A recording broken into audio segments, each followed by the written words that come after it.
Yo, what's good? Welcome to another episode of the CheckDown. I'm your host, Smitty. I'm here with the crew, man.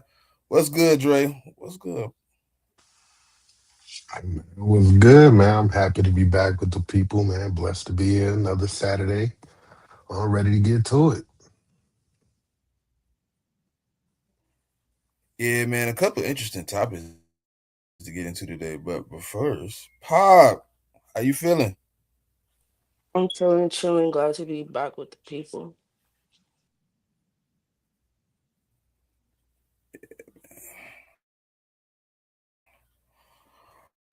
So obviously, man, the off season is in full effect. A lot of things going right.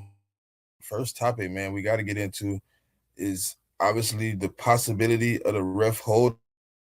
It's they've been in a contentious battle for negotiations going forward. They're trying to figure it out. So if people don't know what's going on, they can kind of see a brief graphic of what's actually happening, what the refs want, what the NFL wants, so people can see. Well, how y'all feel about what's going on and the potential of 2012?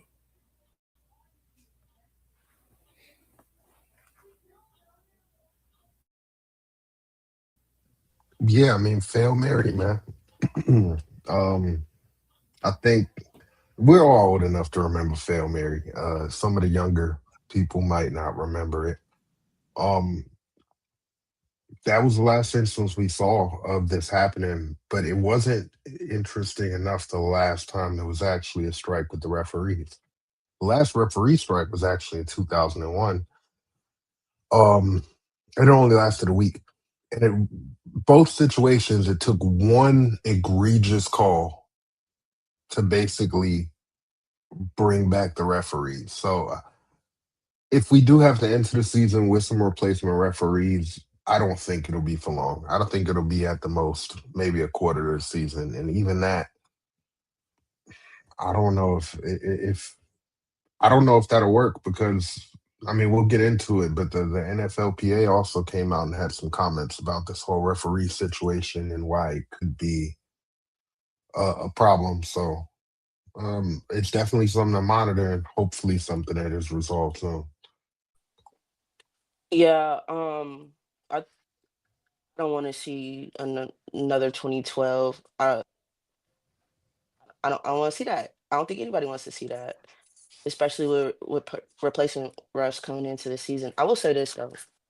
I do understand some of the points that the league is trying to make and implementing performance-based incentives and stuff like that, and also additional season training for the new referees that's joining the association.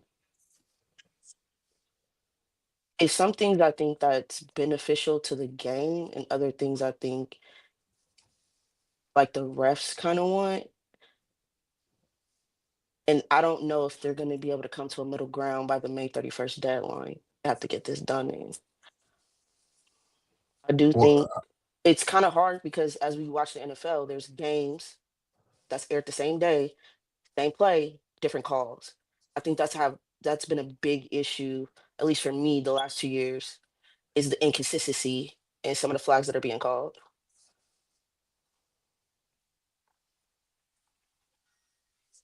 yeah, I mean the inconsistency is definitely an issue, but some of the stuff that the NFL is asking for, like full time referees, they've had the opportunity to do for a very long time, and they just haven't done yet. So some of it is just on the NFL for not getting some of these things done, and some of them are just no brainers, honestly. Um, every time that there's a holdout, pay basically doubles for the referees, and we get back to having the normal referees. Like, I don't know why the NFL wants to keep going through this process. Because literally, the last two times that's how it went. Oh, bad call. Okay, yes, we agree. You should get more money. They gave him more money, and that's not the only thing they're asking for. But they gave him more money, and then they came back and started refing again. So the NFL, I don't know why they're trying to play hardball here when they know that they'll just fold in the end, honestly, anyway.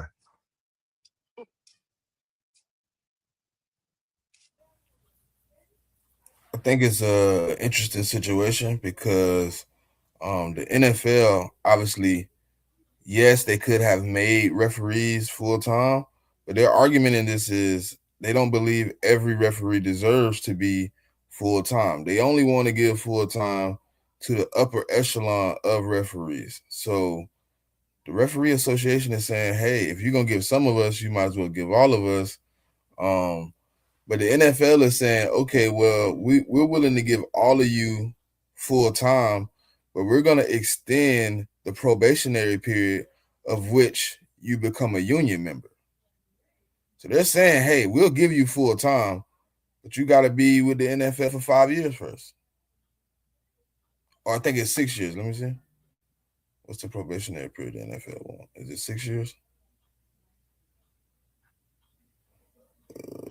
Oh, 6 years. I Yeah. don't have okay. See, that aspect of it I hadn't even looked into, but it is. I think it's a control thing. If you look at it, what the NFL is asking for is they're asking for performance pay, postseason assignment rules, off-season access, and full-time structure. That's more control on the NFL side. Some of it does benefit the referees, but some of it they might not also want to go through. Like, I mean, do you think it's going to be possible that we at some point get referees in on the podium after a game to explain the terrible call that they just made in the game? Like, Nah, you never does gonna. it go to that point, or like more access to the referees? I mean, why do they want more access?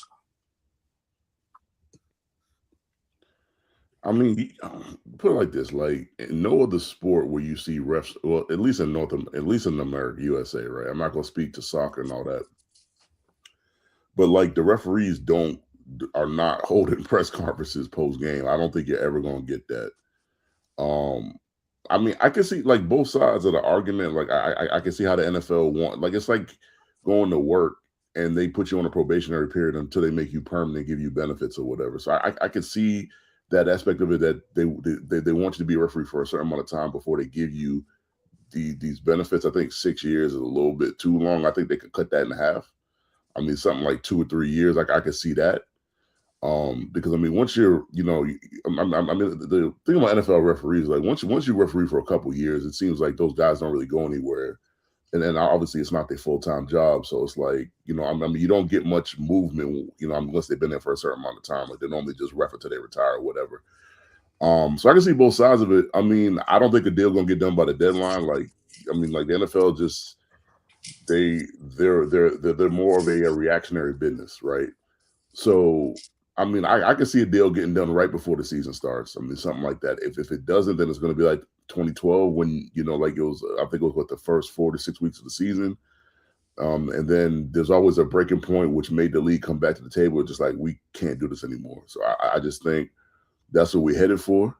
I think that's what the league is prepared for. It's preparing for because also they made rule changes that if they do have replacement referees, that like I guess that the central control in New York can like override a call in case the call is wrong, and like they only made that rule for the replacement referee. Like that's I mean, like that was the like like the underlying part of the rule is that it would only be for that situation. So I think they put in protocols to prepare for that, and I think they're prepared to not give them the deal that they want, and they're gonna kind of like I think you're gonna get replacement refs. I just think that's the way it's gonna go. Okay, so the probationary period, the NFL wants to increase it from 3 years to 5 years under the new CBA negotiations with the refs. Yeah. Yeah, I'm good with the 3 years. I mean, I don't think they need to Yeah. change that. Like I don't. I just No, think no, that no. They want to extend it because they're saying giving you full time after 3 years, you still might not be you still not might not be a fully developed ref. We want to extend it to 5 years before you become a union member, and then we're willing to Hmm. pay your benefits. We're willing to give you the full time pay, but we need 5 years of basically 5 years of seeing you grow and then become consistent. yeah. I think they could stick with the 3 years. I think I mean, they've had that in the past. Like, they should be able to make a determination in 3 years whether you're a good ref or not, and I mean whether they want you to be in the union or not. That's just my opinion, though. You would think. I mean, my read on the situation is the NFL is trying to avoid another 2020 style situation where you have the embarrassment that you have from calls like the Fail Mary. So they're trying to put basically a fail safe in place right now, like you alluded to, J Mick, that goes back to adding New York into it for egregious calls to be overturned and things of that nature. But the concerning part about it is, like, I hope the NFL is just bluffing at this point. Like, I hope they don't really plan on going into the season with replacement referees, because in 2012, there wasn't sports gambling the way it is nowadays. You're going to get these replacement referees. How are you vetting all of these referees? And then the NFLPA president came out recently and said, this is bigger than just a competition issue. This becomes a safety issue too, because when you don't have good referees out there, it threatens the safety of the athletes that are actually playing the game. Because that's what the job of the referee is, right? To make sure that the game goes fairly and everybody plays by the rules. So it's bigger than just like if the referees want more money or they don't want more years and the NFL wants that. Like it goes into gambling and it goes into player safety on top of all of the other things that we've already alluded to. And I think the situation is a lot more serious than the NFL is leading on, and I think they're hoping that they can resolve this issue before the start of the season. I don't think they really want to go into it with replacement refs. Yeah, I agree, Jay. I don't think they want to, but I also think they're trying to bully the ref association into conceding to what they're putting on the table. And I do think, like, I agree with what Jay Mick said. I don't think they need to extend it to 5 years. Keep it to three. Just do better evaluation. Like, there are already safety nets that you had available to you under the old CVA that you had with the referee association, and you did not take advantage of them. You didn't. Like, there was a lot of things they could have done, and they just never decided to take advantage. And now, to me, it's seems like an overcorrection with some of the things that they're asking for, and I just don't think that's necessarily beneficial to the refs. I I think the problem is, right. I agree with y'all. Like it should stay 3 years, but the NFL is saying, well, we've had it at 3 years for a while, and the refereeing hasn't gotten better. We haven't seen development, and now we're paying guys that we really don't want refing our games. We really don't want them there, but we have allowed you to become part of the union in this 3 year bid, and you guys aren't what we expect you to be after 3 years, and we can't fire you. We can't let you go. So if you want to be put through training, you want to go through these seminars, you want to get all this extra stuff, okay, we're willing to invest in that. But we also don't want to pay you in 3 years because the 3 years hasn't worked up until now. We've all seen bad refereeing now, and the 3 year has been in place since the last CBA got agreed upon. We've seen bad refereeing, and these guys are now asking for. I'm gonna ask y'all this to be honest. Like I agree with half and half. I believe it should be a part of NFL should be willing to commit. But the referees are asking to be making $500,000 by 2030. And I assume that's for the Would what y'all be okay with the refereeing up until is that now per game or is for that for to the whole pay them season? $500,000? For the I think season, that's just gonna be the regular season, not including playoffs. I mean, but okay, cool. I mean, but how much are the players making? players making much more than that. If the players can Well, make 500,000 50, would be for 60, like 70 million, if the NFL thinks that player safety is as important as they lead us to believe, then there's no reason why they shouldn't be willing to pay professionals $500,000 a year to referee their league. And then the other thing Why? about it is like what I find kind of funny is you want them to work 6 years. You complain about their performance, but you're not. The only thing is like the training, for what I've understood, is like the training programs aren't really there. So how are you really expecting these guys to get better? What I mean, just through the experience of refereeing games, 17 games every year? It's just like, yeah, I mean, like for people to get better, like you have to, like you have to increase the training for all these referees. Like I don't like that's the only way that you can get better. I mean, it's either that or you just make the rules more clear cut. Because I mean, if you ever looked at the rule book, man, I mean, like there's a million and one rules. Like, I mean, there's some gray areas to some rules and such. And I mean, like some years they want them to emphasize certain rules and de-emphasize other rules and all, like that sort of stuff. So I don't know. I just don't understand what the players got to do with it. Like, are we going to start paying the chain gang 500,000 too? Are we going to start paying the announcer 500,000 too? Because the players are making millions of dollars. I don't that I don't see the correlation in that. The players are 1% of athletes on the planet. Anybody can be a referee. I So What? I don't know if I can can I give agree you that the anybody can actual be a quote? referee. Can I give you the actual quote from the NFLPA president? Because that's why I brought the players into it. This stopped being only a league versus referee thing once the NFLPA jumped in publicly. JC Trader said player safety requires trained professional officials on the field and argued that less experienced crews and remote help cannot replace them.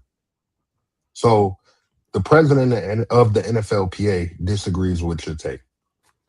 Of course he does. But I mean, The why wouldn't he NFLPA disagree? for the players, but that's for the players. Okay. I mean, but So the an active referees, NFL player who runs the NFLPA is telling you that it's an issue if you don't have professional referees out there for player Yeah. safety. So that's how it Okay. ties into the player safety. But did he talk about salary? Because that's what I He was was talking about. talking he was talking about the holdout. When I said if everybody else is making more money in 2012, the referees were making about 200,000. I had to look at my About notes. about 235. About 235. Okay, so around that time, the highest paid quarterback in the league was probably making what, 25 million? Okay. The highest quarterback paid quarterback in the league is making what now? I think it's like 60, isn't it? Yeah, I think Doc is at So 60 per. you Okay. telling me the referees who are supposed to be in an important part of your game Uh-huh. aren't worth 500,000 Why to be would they full be? time employees of the league? Because they're Well, full time employees at this point too. Like this is what we got to add. okay. They So don't have another job. This is their job. so do people buy tickets to see the referees? Do they buy referee jerseys? Are referees being asked to come on podcasts and TV shows? Uh, do referees get sponsorships from Nike and Adidas? Like these quarterbacks are moving the needle financially. The referees are not doing that. So we're going to pay them $500 million just because they want 500 Oh million. yeah. Let's play the chain game $300,000 just to move the chains. Let's do that. How about the hot dog man? Let's pay him 252. He's feeding people. He's keeping people alive while we're watching the games. Like, come on, man. These dude is making $200,000 a year to work once a week. But at this point, they would be full time employees. So that means they would be year round employees of the NFL. Yeah, and Correct? I think that Okay. compensation needs to be increased. So If so what are I'm they a gonna be doing for a year round? What are they gonna be doing? I mean, they're going to be training. That's what they're going to be They're doing. They So going to be they go doing the job, right? training and all the other, like all the they gonna be workshops and training all for that stuff they that gonna they be need to training for do. 4 months, and then Well, that's one of the so things that the NFL wants. They they're want gonna more be access to the referees in the working for off 12 season. months a year. I mean, that's Yeah, the full time so term. Yeah, for that's like the open practices and things of that nature, the NFL does want them to show up and perform if they want to be full time employees. They want them at like the open practices for the live scrimmages. They want the referees that will be refereeing games to come and be a part of those practices if they want to be full time employees. They are see the referee association. I think still wants a small gray area to give the referees a break, and the NFL is like, well, if you're a full time employee, we want you to be working for us at all times. Yeah, Which, If we're gonna which pay your I don't have an salary, if issue we're gonna with. give you $500,000,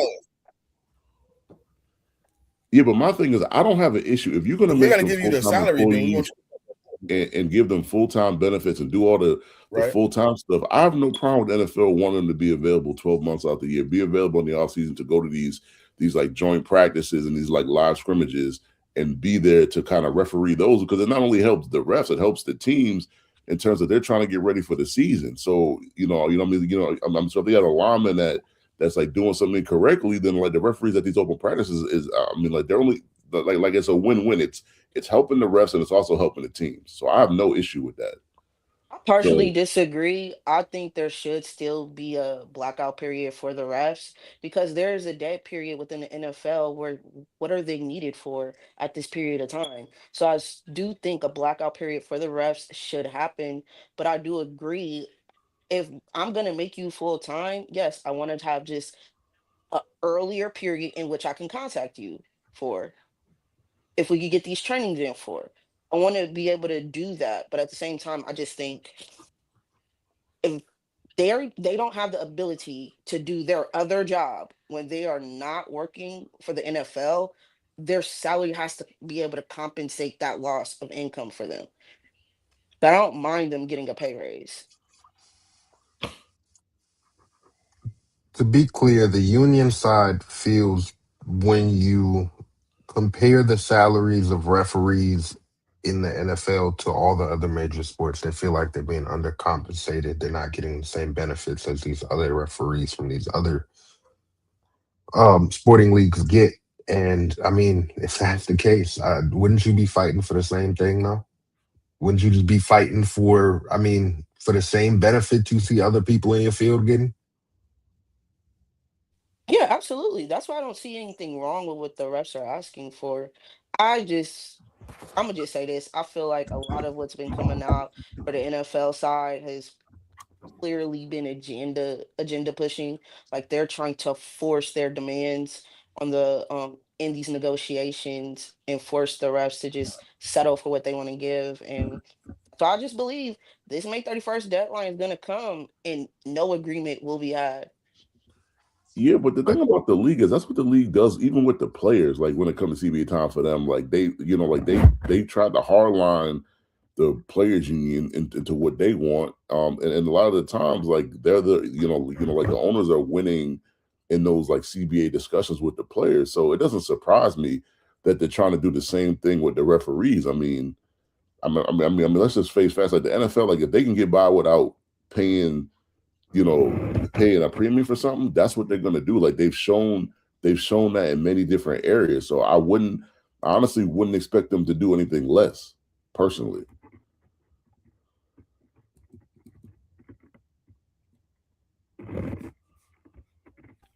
Well, my big I think problem. the one part that kind of upsets me a little bit is the first negotiations that they had.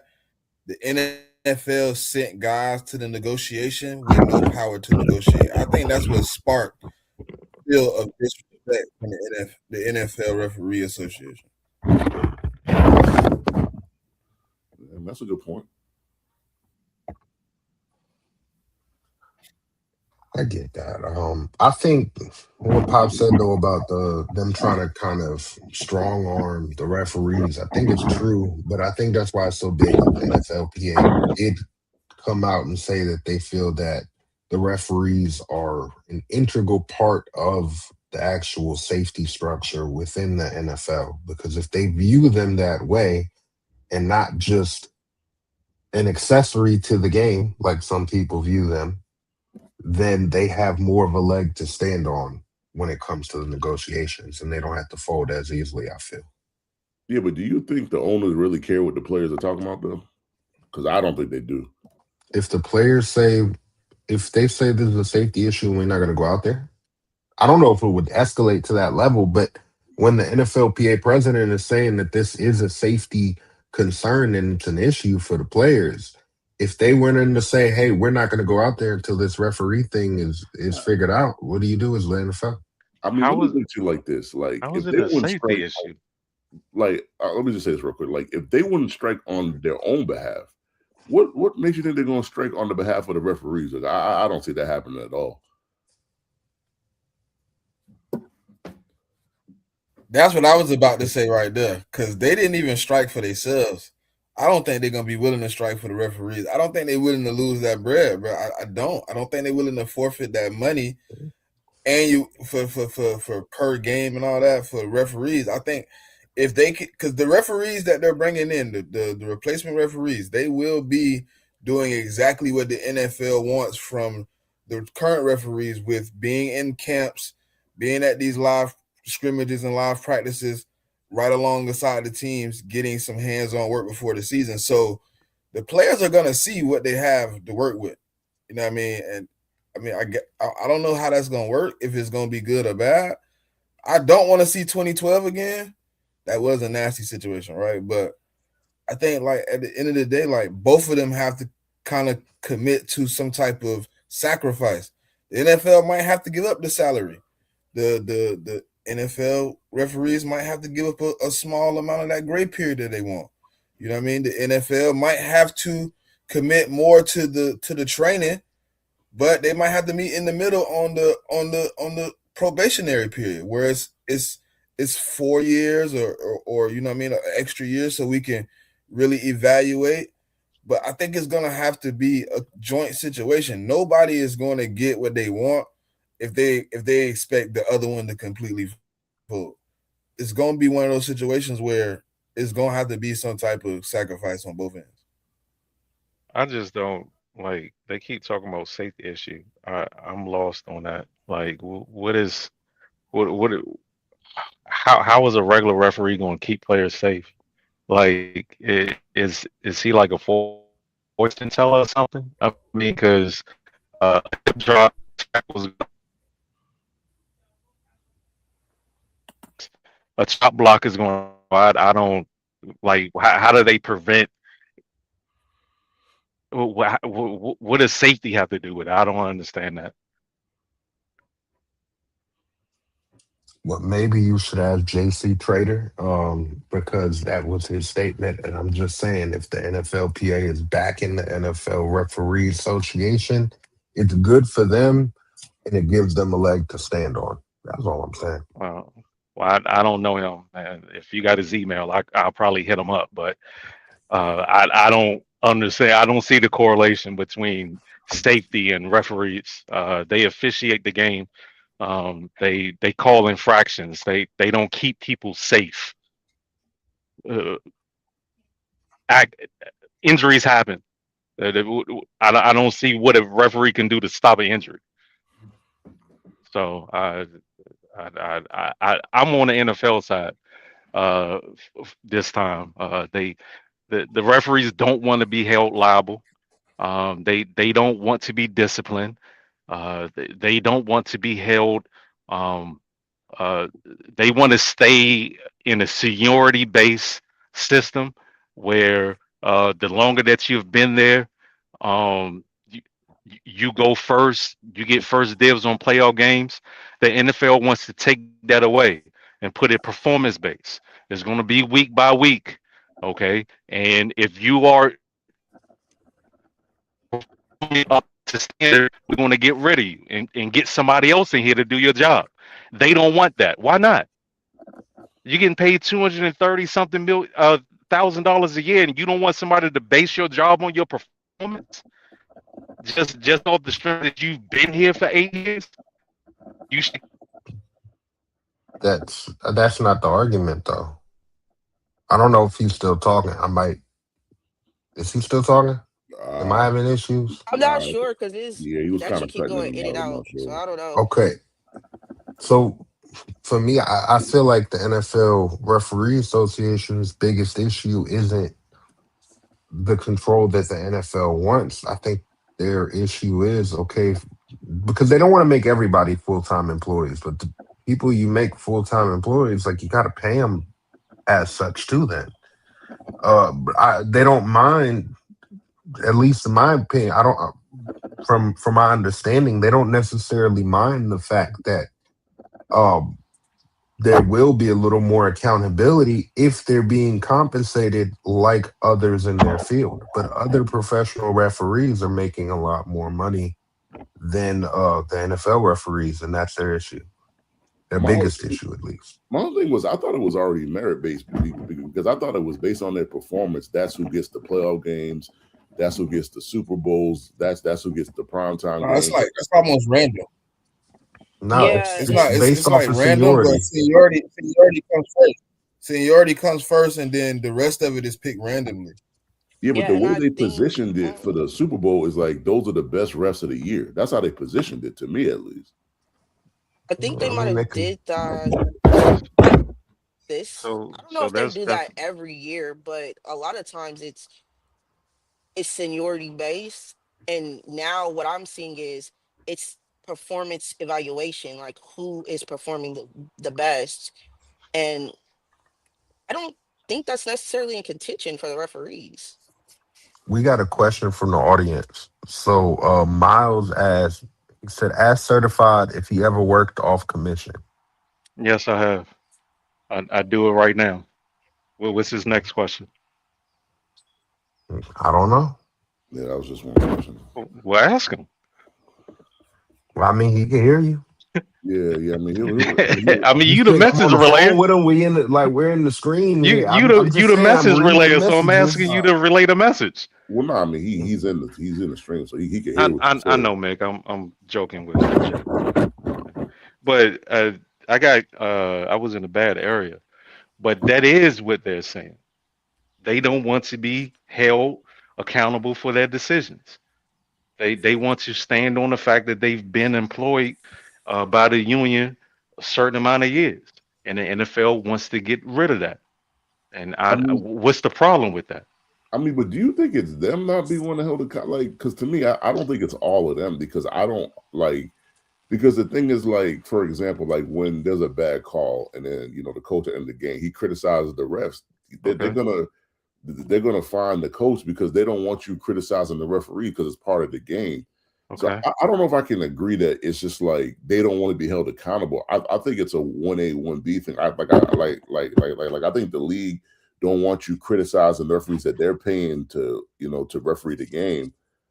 Like that's where I've always looked at. Like I've never looked at like they don't want to be criticized or they don't want to be held accountable. Well, So the NFL they're Referee rejecting it. Association is So no, they saying don't want to be we held are accountable. willing to be yeah, we are willing to be held accountable, but we need per se things to happen for you to hold us accountable. Yeah, and I So think that that's fair. like the little workshop, all that stuff. They want all that stuff to happen first before you say, "Hey, And I mean, just to now answer we the need you to comment, be like on the this comment, performance based pay rate." Really? yeah. So the comment in the comments it says from G Fish like NFL refs don't ref 82 games or 162 games. Those refs get paid more. I think what we're talking about is on a per game basis. That's what we're talking about because like Major League Baseball games are typically 2.5 to 3 hours. Basketball games are around 3 hours. NFL games typically around three. Like so, they're refing for the same amount of time. So I think what we're talking about is refing per game, not just the total amount that I mean, like these refs are going to make. Yeah, that's what I'm talking about at least. Yeah. And so I mean, like if I mean, like if I'm an NFL ref and I see a NBA ref making a certain amount per game, or like a baseball ref making a certain amount per game, I mean, that's just going to be your argument because like those are your comps, like those are your contemporaries, I guess you could say. And so you're going to be like, well, I mean, I'm not saying I got to get paid the exact same amount as an NBA ref, but it's got to be, like it's got to be somewhat similar, I would think. And I mean, like if that's how they're looking at it, I mean, I would do the same thing. So I don't really have an issue with that. I mean, my whole point of contention with the J-Mitt, the NFL refs roughly want about 50,000 less than the NBA ref salary. They want 500, and if NBA refs make roughly about 550. yeah, so it's like they just want to be in the area of the other refs. Like it's not like they don't want more. So I don't really have an issue with that. Like my only contention with the referees is like I just think they should be trained better. Now, whatever you got to do to get that done, make them full-time refs, have them training the off season so that when they actually get into these preseason and regular season and postseason games, that like the refereeing is better. Like that's all I want. Like pay them.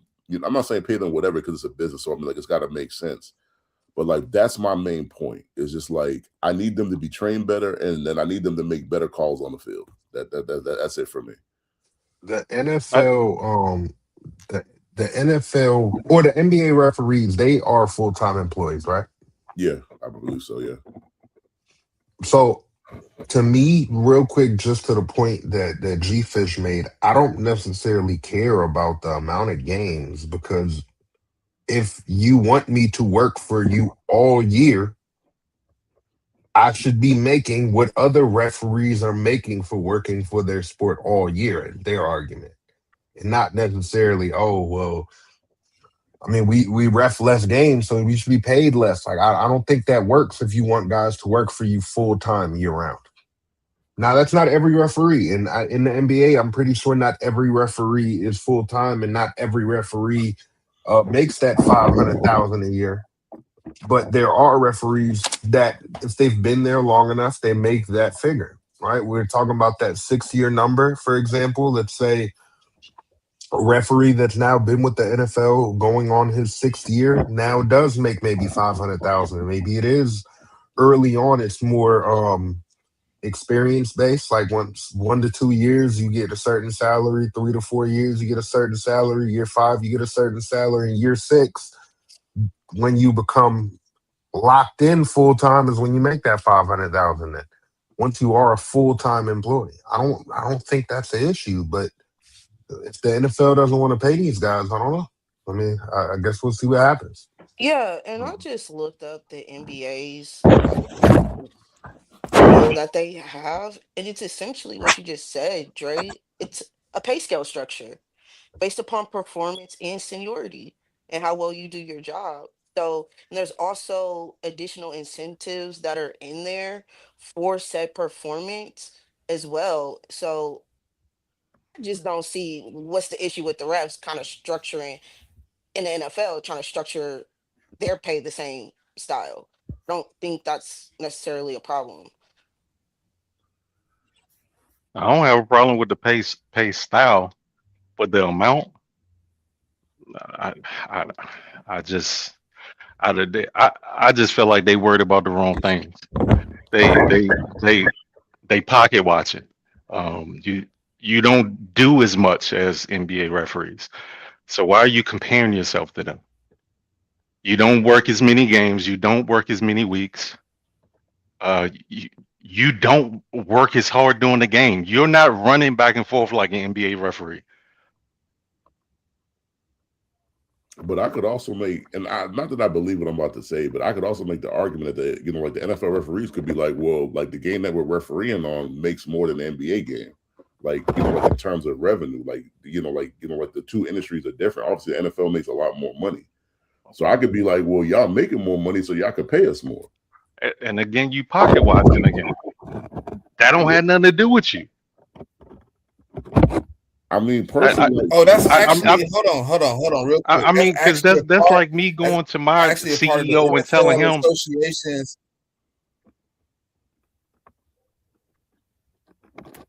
"Go ahead." Go ahead, sir.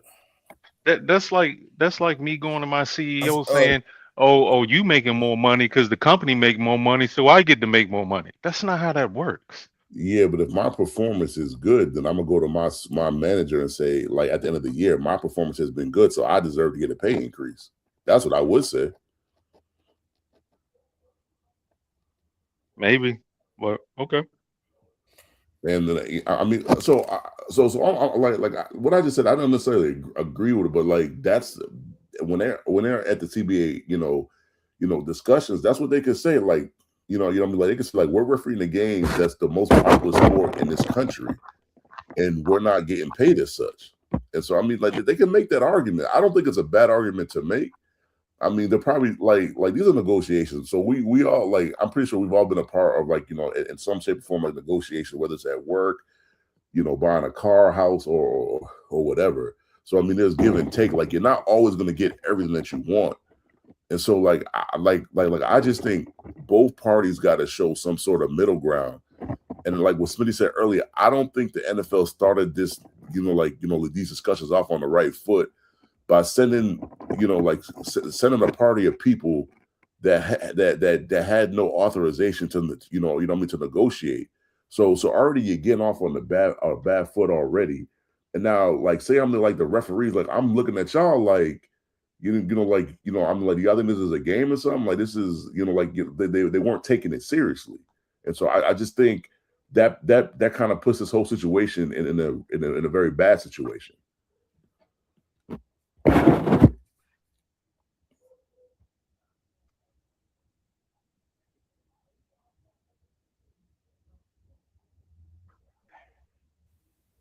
Did everybody get their point off, man? Did everybody feel like, what I mean?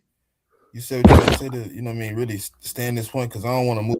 It feel like this, what I mean? It's a sticky situation, bro, because it's like we also know what the quality of the game was when we had the replacement referees the last time. So I just want to make sure everybody got off. So, I mean, if you haven't, what I mean, feel free to take the mic and go ahead. But before we I move mean, to I'm the gonna next just say topic. this: like, I just hope they resolve it before the season starts, man. Like, like most of us on this panel, kind of remember 2012 and that fiasco.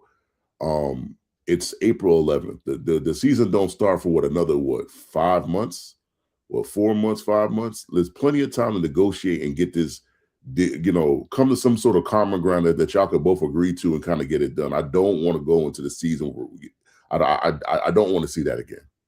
That's it for me.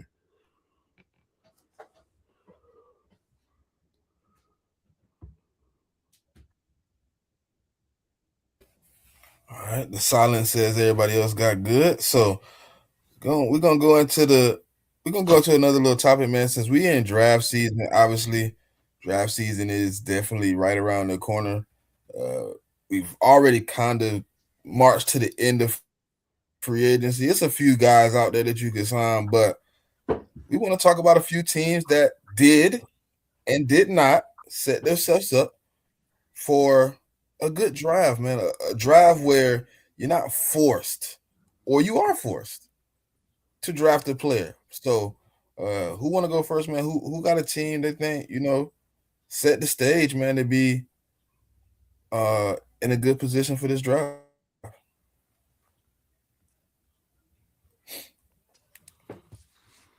I'll start.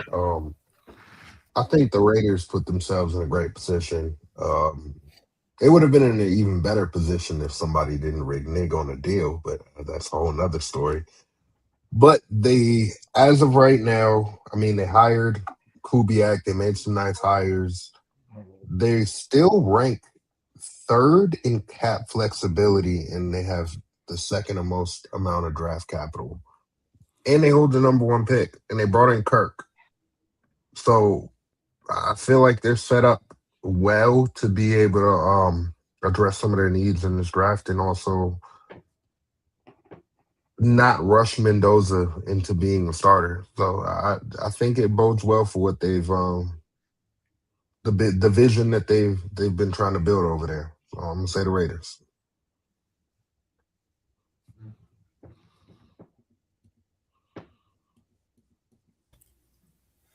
Anybody want to add to the Raiders? Anybody want to push back on the Raiders? I think Or they did a good job with the free agency, and they you added high value players to this team, right? You added some veteran presence that can be with this rebuild that you guys are trying to do for at least 2 to 3 years with some of the contracts that they gave out during free agency. I think they addressed some of the concerns still there, but going into this draft with the draft capital that they have, I think if they hit on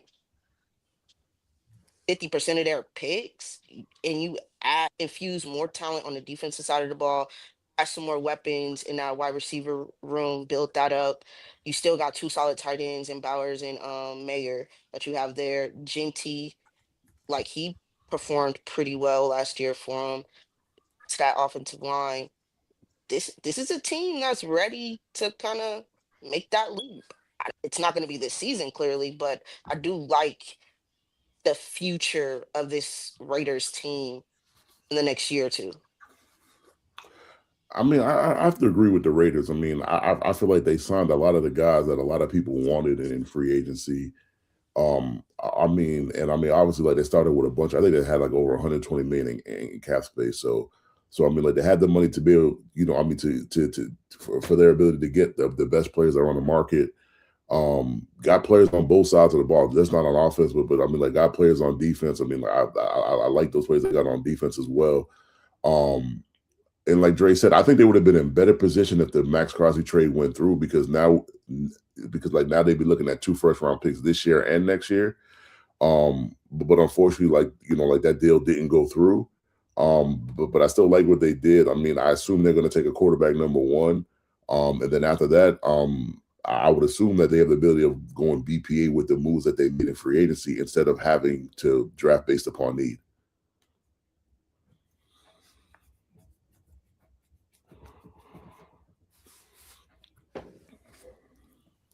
All right. Just to add on, man. So they did bring in Kirk Cousins, Tyler Linderbaum, Quiddy Pay, Quay Walker, Kobe Dean, Jalen Naylor. Uh, I don't even know who this is for the Seahawks, but I think he depth the receiver. Matt Gay and Taron Johnson, and then they re-signed about 5 players that they already had on the roster. I do agree. The Raiders set themselves up, even if whatever happens and Kirk Cousins has to start the season because they want to let the young quarterback, kind of mold himself. They have a lot of things to kind of put around the young quarterback too when he is ready to step into the fold. And if they can go out and just acquire, whatever they like, or some extra pieces on the offense, extra pieces on the defense, I think they could set themselves up. And like Pop said, I ain't saying they going to like the playoffs next season, but they could be setting themselves up for a finish where they can be happy with the improvement they seen out of the team. In this offseason. J-Mick, who's your certified? Did you want to push back on that, or did you agree? I mean, I'm like 50-50 on it. You know what I'm saying? I mean, I don't think that they put themselves in a position to take BPA because that offense is pseudo, bro. They were bottom 5 in everything. They was dead last in rushing. They were dead last in points.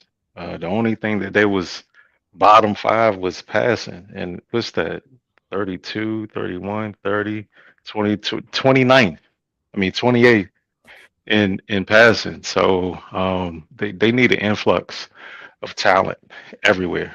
I'll say outside of tight end. Um, they need an influx of talent everywhere, a lot of it. So um, on the defense side of the ball, they was middle of the pack, um, top 16, but it was like a 16 and 15 most of it. So I'm 50-50 on it.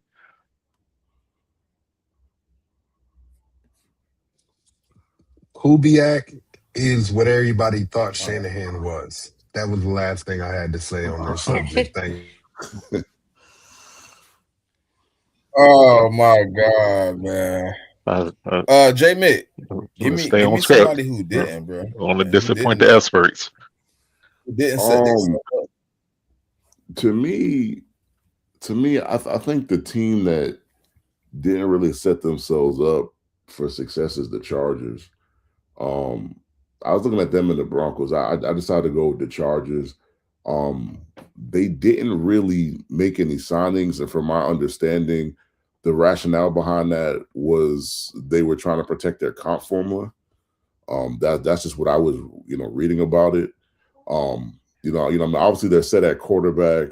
They're pretty set at running back. Um, I mean, they have some good young wide receivers. They have a good tight end. But I mean, what I thought they could have did was they could have improved their like interior offensive line. Um, I mean, because they have bookend tackles. They have Rashawn Slater playing the left tackle, and they have Joe Alt playing the right tackle, which tackle to tackle combination. I mean, that's probably one of the best in football if Rashawn Slater can stay healthy.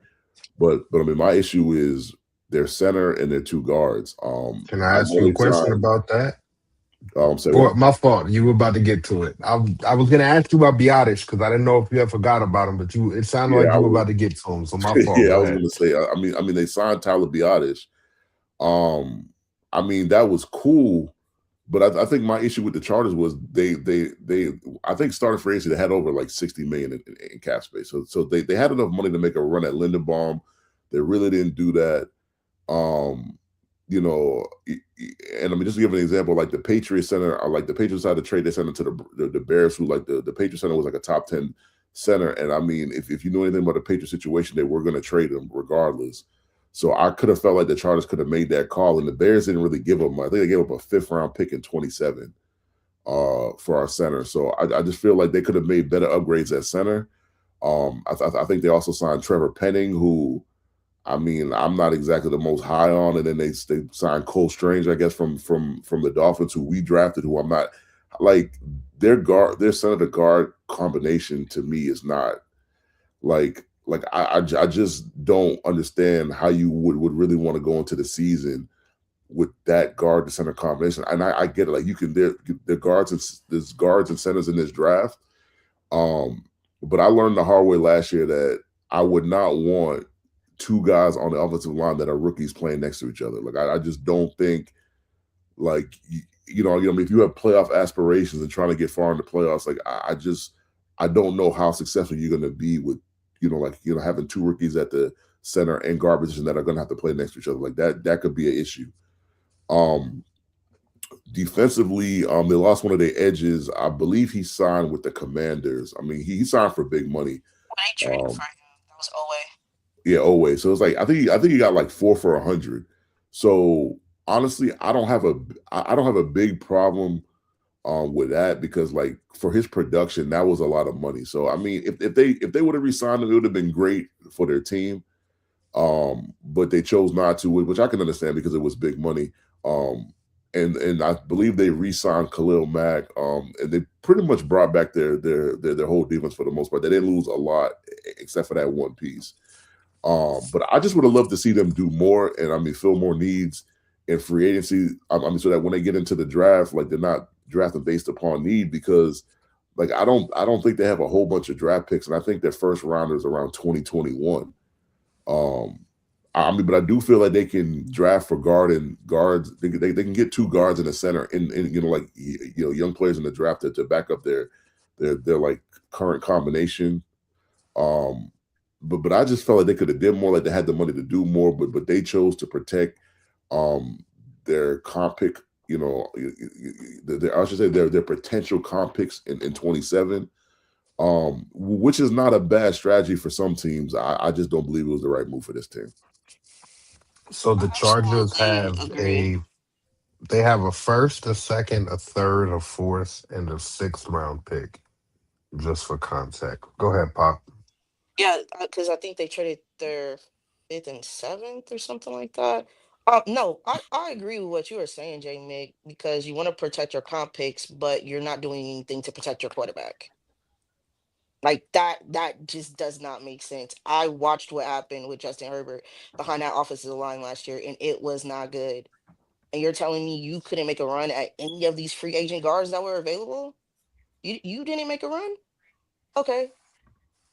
So now, guess what? You're going to have to draft for need, and you don't. And like we said, you don't have a lot of draft capital. A lot of Chargers fans actually want them to trade back so they can gain capital within this draft because they understand there's a lot of needs that the team didn't address in free agency. So I don't know. I just don't understand what the Chargers did this offseason. I think I'm a lot higher on Tyler Biotish than you guys are.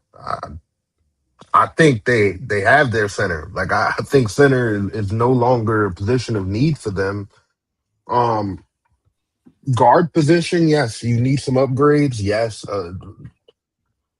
I could see that. But let's say you draft Keelan Rutledge at pick 55 in this draft.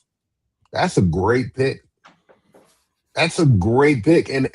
But at that point, we're still talking about potentially guard four that you're getting, right? But you're still getting them at 55. Like I still think he would be there in that range, and I think you could fill one of your guard needs there. And I mean, I don't know, maybe you get a little bit of something out of Makai Becton or something. I don't know.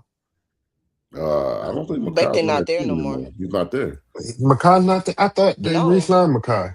Nah, I must have nah, just misread that. back then. nah. They released him because he was still on the contract. They chose to cut him. Then Yeah. I misread that. That's on me then. Yeah, that's why for me, their interior guard. Like I agree. I like Biotis. When they signed him, I said, okay, that was a great signing. Address the guard position, left guard, right. Just address that, and they didn't. You, she brought a project in Penning who ain't panned out. Strange. I don't know. Yeah, see, I think my thing with Biotis is I'm not saying he's the worst center in the league. I just think there were better options that they could have went at. Like they weren't even like from reports that I read, like they weren't even really on Linderbaum like that. Like they weren't on some of the top echelon centers that were out there. Like and like I said, like Tyler, he's not bad, but I feel like you can get a better center. That's the way I feel. Do you think there's five centers that have been better consistently over the last 5 years than Tyler Biotis? I mean, you got to look at the center and what the Chief center to me is the best center in football. Humphrey, Uh, yeah. And I mean, then you have if you're talking about the last 5 years, then you're talking about Linderbaum.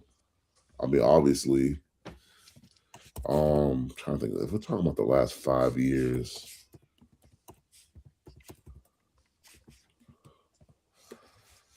I don't know. I never considered him to be a top five center. Like that's just I mean, maybe top 10, but not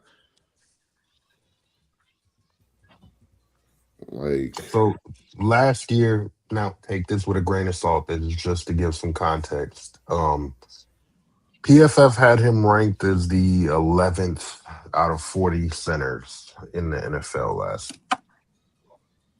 So I I don't think he's a star to your point. Like he's not Linderbaum, but I do think he's an upgrade, and I think that spot is something they don't need to necessarily worry about in this draft because of it. Yeah, yeah, I but I think agree. this draft is so strong at center that I would definitely draft the center though. And I'm not saying you got to do it in the first or second round, but I would take a guy maybe in the fourth or fifth round. Well, yeah, but that's you setting yourself up My and putting issue yourself with in a the good Chargers, position. right?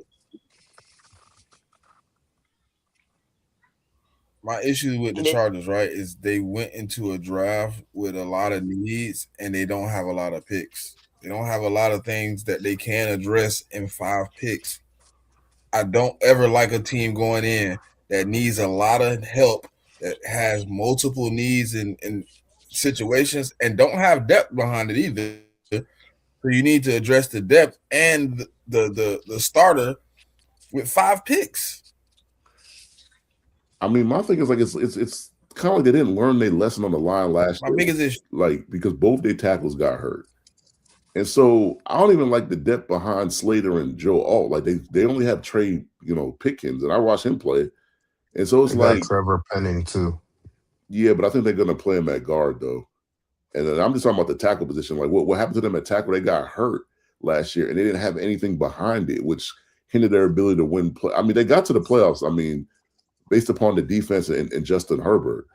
But I also think not only do they need to add guards to the team, but they need to add depth behind Slater and Joe Alt. I forgot to mention that. Like they need Pipkins to me not really that great. Like they need a third tackle, like a good swing tackle in case Slater and God forbid Slater gets hurt again because I think he had like that meniscus tear in his knee. So that's tough to come back from. And like Joe Alt just had like a high ankle sprain that he just kept getting.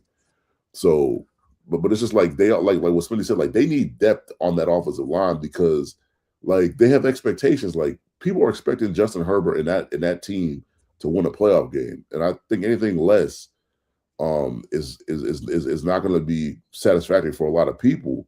And so I just think you got to build the depth, especially on the offensive line, since it was hurt last year, build up the depth so in case another guy does go down, you've got a replacement. And I just don't think they've done that in free agency.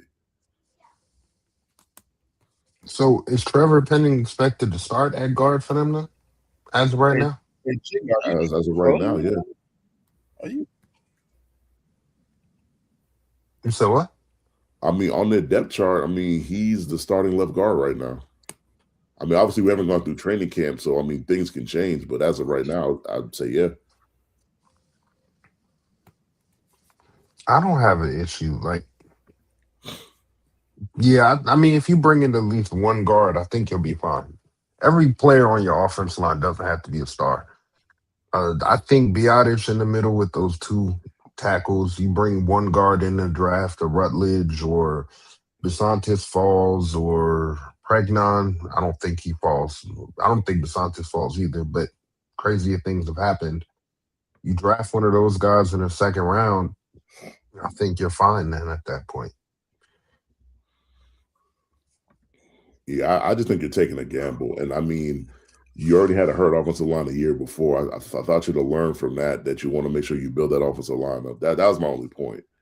I mean, because face it, like in that playoff game against the Patriots, like that's one of the sole reasons why they lost that game because Justin Herbert was taking a beating in that, like after the first quarter, like he was getting hit on a lot of plays. It caused a lot of negative plays, and they weren't able to score points. And I mean, that's to me that was a large reason why they lost that playoff game. So I would have just thought that they would have been like, we're going to address You our know, we got here, and and we're just going to make that better for Justin. since Am I we're better speaking now? about Am I the still breaking Chargers. up? Nah, you sound better now. But real quick, since we're Hey, talking is about the Jigga Chargers, trolling me though? Jigga trolling me. He talk about trade AJ to the Chargers so we can get what that's safety? I hope you ain't talk about hope you ain't talk about drafting no safety and we get Dylan Thinnerman. Man, I'm going on mute, man. I'm going. Y'all trying to ruin my Saturday, man. Oh man. I mean, maybe he mean McNeil Warren, man. Derwin would look good in If you don't green. know Jigga likes to Jigga, Jigga likes to troll me. So oh Derwin, I don't even know what they giving me back. They better give up a pick. Derwin and AJ ain't no even swap. I need picks. I still They're need not going to picks for trade that, bro. Derwin James, man. Y'all What? just wait till I get They don't baby have Ed to, man. Reed I'm in a good. few I'm weeks, good. man. Let them have it, Baby man. Ed Rick, They got it. bro. Okay, all right, man. I All mean, but that's your right. wish list. I mean, that's your wish list. But I don't think Baby they Ed Reed. I'm either gonna get baby Ed Reed or baby Brian Urlacher. Hey, but you know what's funny? I did I'm sit in the pushing Giant narratives. space. I sent y'all that space earlier in the Giant space, and I was in there listening, right? And I didn't hear Caleb Downs once. Wait, so Dre is Hey, on this look, agenda by himself? hold on. Caleb Downs at 5, the narrative is still alive. Until we don't draft Caleb Downs at 5, the narrative is alive. maybe you should share that with your own fan base because I don't know. I mean, like not I everybody gets claim my sensitive about look, Caleb Downs. J Mick. Look, and this goes for all of my teams, right? I claim my teams. I don't claim my fan base. Oh, that's true. I That's do just not want to how it say works, this. man. Another team I think It's set been like themselves. that. Another team I think set themselves up for failure is the Bengals. Because what are we doing? Oh wow. What are we doing? You retain that coach still? You're keeping Golden on? All I heard from that fan base was they're not playing the young guys. They're not playing the young guys. You played the young guys. What happened? The secondary did get better, but what's with the D line, linebackers? The best part of that team when they closed out the season was the safeties and corners. They performed better. Not all of them, but they did have some pieces that kind of showed up for them. And then you let Trey walk, and to me, you're patchworking it with some of the signings that you did. I think there were better quality players that was on the free agent market that you could have brought in, and you didn't. Your wide receiver had more tackles than your rookie edge rusher. and you did nothing to address that defense, and then you brought in a coach. I think job got saved because he did a Super Bowl run. Because he should have been fired after that year if we want to keep it a buck. But y'all kept him on, and then y'all continue to keep him on. Okay, we'll see how this works now. Because I think Joe Burrow might have to carry the season, but can he stay healthy for a whole full season now? Like he hasn't been able to show that.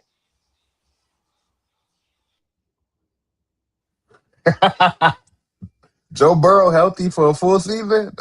Hey, bro. Hey, bro. Listen, Oh, that's one of the funniest things I've heard all day. Joe Burrow healthy for a full season. That ain't happening, Pop. We know that. Come on now. Uh-oh. go Smitty first, don't bro. want my thoughts on Hurts. I'll let you live today. Oh, oh, and it's Don't shoot the messenger. I'm just here. I mean, at this point, I'm just here so I don't get fined, man. good brother, good brother. I, for one, would At like to hear his thoughts on Jalen. this point, to be honest, Jigga, I don't care. He can have thoughts. He can share his thoughts. And Smitty don't give a damn. Cause you know I what? would love to hear those My thoughts. quarterback ain't gonna respond. So I ain't gonna respond either. yeah, he gonna give you I'll some respond. Don't worry about it, Jigga. inspirational I'll quotes that don't respond. make sense. I'm right here with you, Jigga. I will respond to you, even if Smitty don't. Go ahead, get that take off.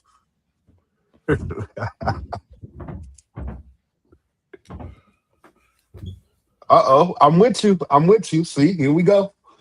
What does he do well? Throw a nice ball? I Mm-mm. mean, you know, what does he do well? He gets carried to championships by other people very, very well. That's something he does very well, Jigga. You know, the Eagles defense carried him to one. Alabama carried him to one, and he almost messed that up. Then Tua had to come in second and 26 and crush J McDreams. You know, I think that's what he does, Jigga. He gets carried well by good football teams. Thank you for coming to my TED Talk.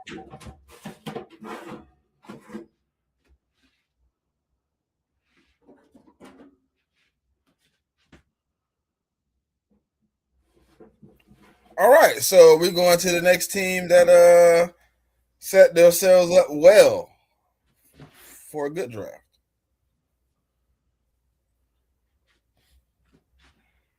Certified, who you got?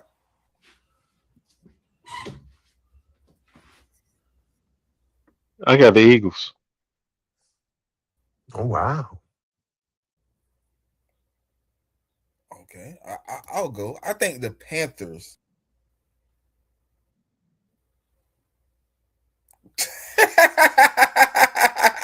You must be on a little bit of a delay. There's a little bit of delay Oh, here. all right. What did the Panthers do to set themselves up well? There is a delay. There is.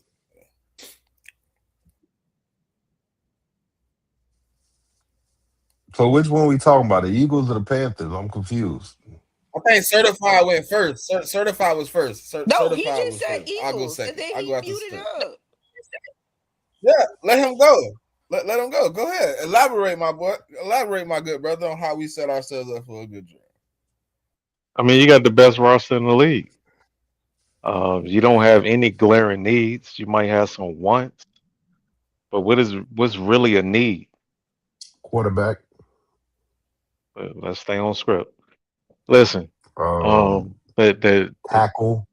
Tackle is a need. Maybe not for this upcoming season, but it's something that you would want to address. that's a want. They Mm, they got they got two other they got a tackle that's top 10 on both sides. yeah, how old is Lane now? He's still top 10. He Lane Johnson is a top two right tackle in the league. Yeah, how long is he still going to be in the league? Okay, but uh, I don't know. But right now, he's at the top. Yeah, but it goes to this point though. It's not a direct need. Like they might need one like they could draft one later rounds and develop him and then start him next year. That's what he's Yeah, trying I to say. know. That so that's where it falls under where I We said took it's one it's a last year. We it's a took the want, not a fact that we need. took Cam That will out of fall under that category. we took Cam out of Texas last year. Yeah. So what's their need? My fault. What do they need right now this season? So and they got what you said they got 9 picks. Yeah, I think and pretty so. Nine they're or nine pretty or yeah, 10. I mean, they're I pretty would Hey, pretty good position. I would have said they needed a corner, but then they signed Tariq Woolen, so that don't Yeah, follow. I think they addressed a good portion of their needs in free agency. Um, I think the draft for them is just gonna supplement, like just get younger guys at certain positions, but it's not like they're glaring holes. Like, oh my gosh, you have to draft this player at this position. For them, I don't think it's that. real quick, Fitch, Eli Manning did take the Giants to a Super Bowl in 2011. Not in 2007, but in 2011, he definitely took the Giants to a Super Bowl. There's your answer, Fitch. Thank you. Eli took them. Okay. Um, Yeah, when we had a bottom five defense in the NFL, yeah, What year was that? that was 2011 Super Bowl. We had a bottom five defense in the NFL that year. I think the Patriots did too. You had to ask J-Make, but I'm pretty sure they were right there with us in the dumpster as far as defense.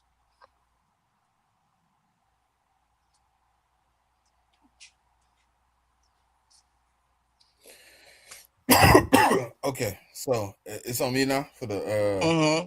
I Yeah, don't think. explain to me how the Uh, Panthers are gonna be okay, first successful off, this year. hold on. The Oh, Eagles. I got to comment on my team first. My team first because I don't agree with certified.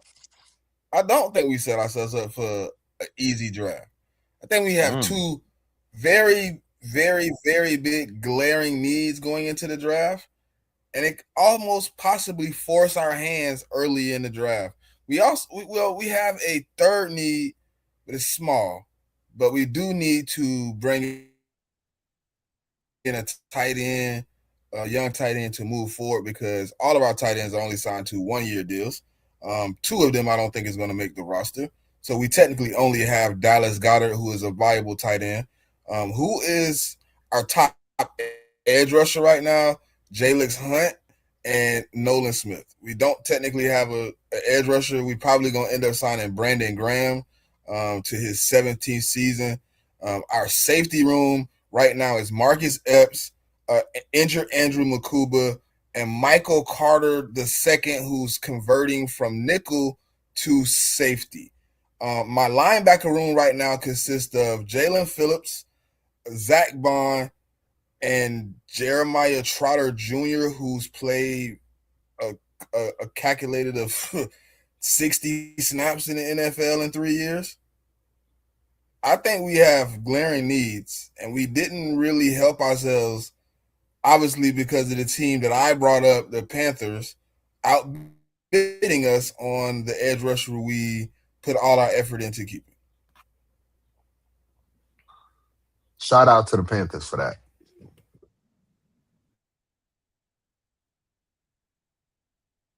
Yeah, I just looked up some So numbers, I don't man. think we set ourselves up for the That 2011 Giants team might be the worst Super Bowl winning team I've ever seen in my life. These numbers are awful. You know what's crazy?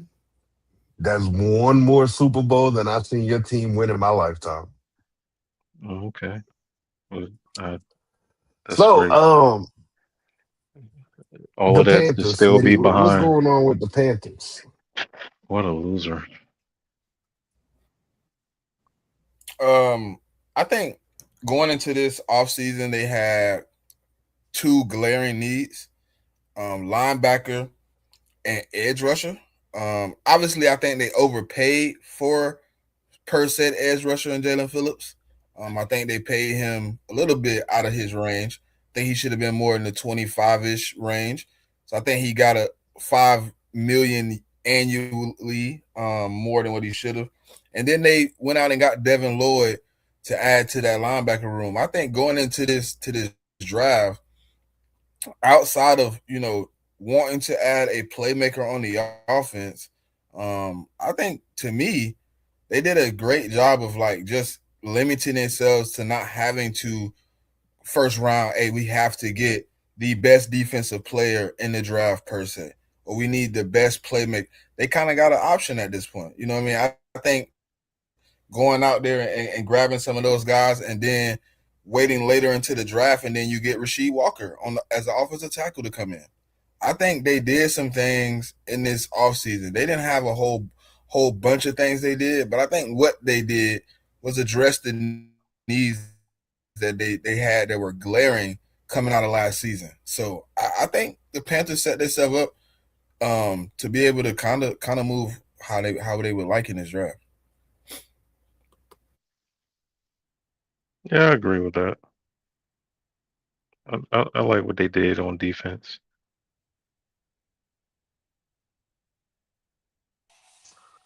Yeah, I I don't really think have much disagreement, but who would be the perfect fit for them in the first round then? Sadiq, and that's no funny. They've been trying to address that tight end position for years. It just not it hasn't worked. You had Trimble over there. They drafted Sanders a couple years ago. They've brought in tight ends. They just haven't worked. And I think if you ask Sadiq, who I think is the consensus best tight end prospect who could be available to them, I think they're drafting at 19. You add that to that offensive side of the ball, give Bryce Young another solid weapon. Hey, I think that's perfect. Just keep building around Bryce Young because I like what they did with Tech. Coker ended up breaking out for them. Leggett, I'm gonna be honest. I don't know if he's gonna stay, but they do have other. They had Jimmy Horn Jr. Like so, there's a lot of offensive weapons that they have. But you solidify that tight end position for Bryce Young, and you're cooking.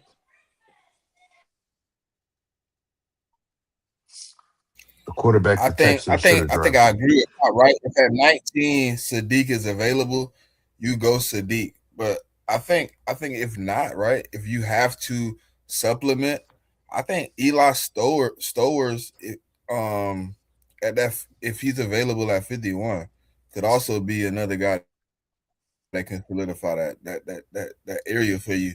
And he gives you the same type of archetype without the athleticism as a Kenyan Sadiq. You know what I mean? He can block, he can catch the rock. You know what I mean? And he gonna make some plays with the rock in open field. Now he not gonna, you know what I mean, go deep, like, you know what I mean, pause like Kenyan Sadiq. He gonna, you know what I mean, bust you across the middle and get a few extra ones, and he might turn a 20-yard gain into 40. But um I think Eli Stores could still be a steal for them, if they just somehow, a team earlier than them was to take him off the board.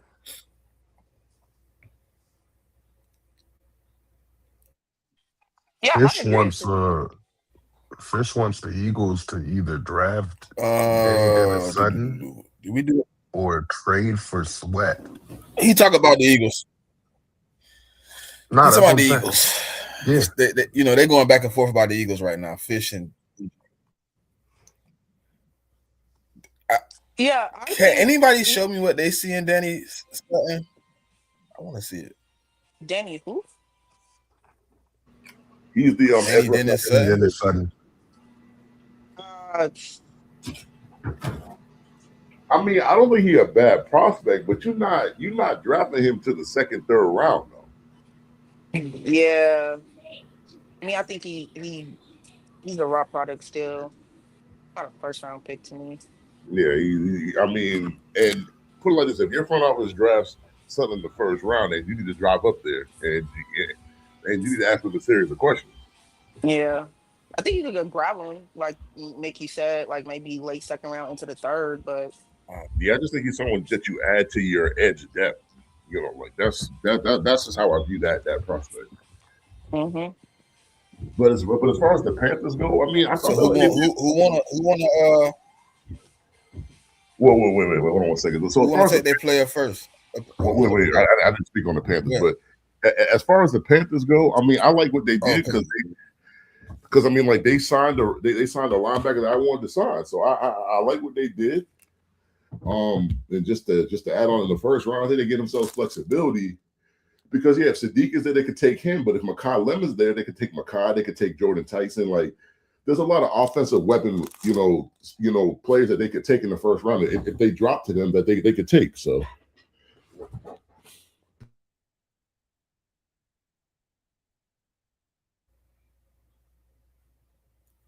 Yeah, you right. You right, man. I agree. Um, who wanna jump up here first with their player? This All right, is I'm gonna kick it our off. favorite prospects in the 2020. Let's go. Yeah. So for me, it's Bryce Lance. Um, I like him. I like his size. I like his ability to flip his hips when he makes his cuts. I like his hands.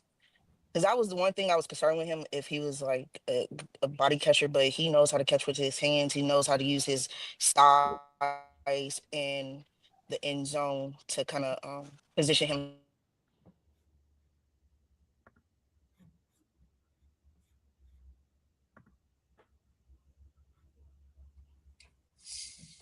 We having some technical difficulties.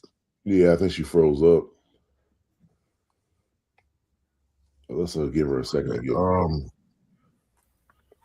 I mean, if you want, I can go into my player while we wait for it to come back. Or I mean, we can speak about Bryce Lance a little I bit mean, we could until she just comment on returns. Bryce Lance. I know we wanted to get some Yeah. feedback. Yeah, we can get some feedback on Bryce.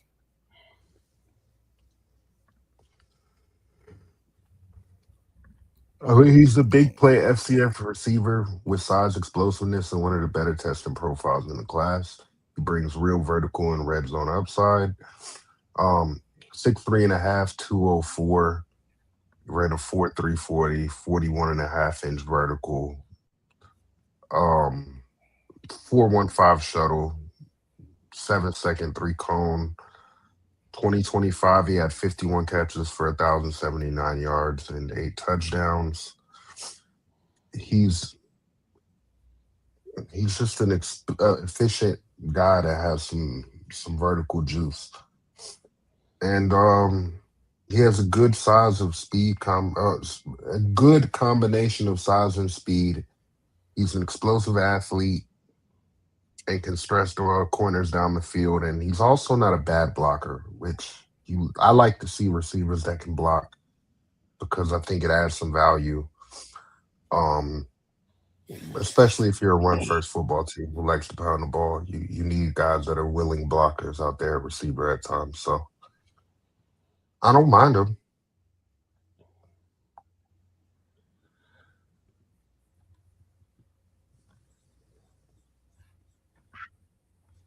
I have questions about Um, price, but you know, level of competition. Um, I have that I, written down. Yeah. I, I have concerns about him dealing with the physicality at the next level. So, I think that he's talented, but I don't know. I personally would have liked to see him transfer out of North Dakota State and go to another conference to play against better competition. Yeah, but we've seen guys come from that school now consistently and be able to produce in the NFL, right? Lyman. I mean, Antonio Brown went to Central Michigan, and Well, but Okay. And we're talking to about your anomalies. hold on, you just said lineman though. Wouldn't you Okay. say it would be harder for a lineman to adapt to the physicality of the NFL than a receiver? I mean, No, I wouldn't, but No. no. I mean, physicality is you gonna have to deal with that regardless. I mean, but he's a lineman. That's his thing, strength. You have to be strong to be a lineman. Yeah, but like Certified, what are you saying right now?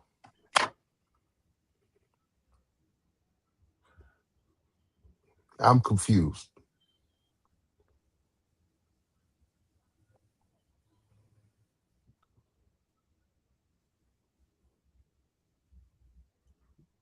You gonna tell me what you confused about? About your statement. Like, what? What's confusing? I don't know. Maybe it was just me that was confused. Y'all go ahead. No, I do. My biggest thing is I don't know how Bryce is going to do against Prince man coverage. I think he can excel in against zone into zone defenses, against zone defenses. But press man, something I don't. When I was looking at him, I didn't really see him have to deal with. He got a lot of free releases.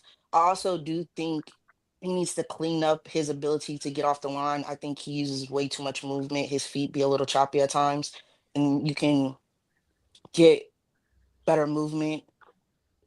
Just reduce the choppiness in his release, and I think he can get cleaner get offs. Um, he Question had go ahead. for you and for certified. Did you guys have this same concern with Christian Watson coming up? Yes. Yeah, Okay. but I I'm also I'm think, asking that. but for me, I like that's not a big concern for Bryce because I think he's talented enough that he can still perform well. I do think he's a potential high value wide receiver too in this league. Like that's what I think his potential is. Like I don't think it's a bad thing because I think he has so many intangibles that I can work with those little things you have to clean up. I can work with that. And my biggest thing was his hands. I like the way he catches the ball. I like the way he attacks the ball. I like that.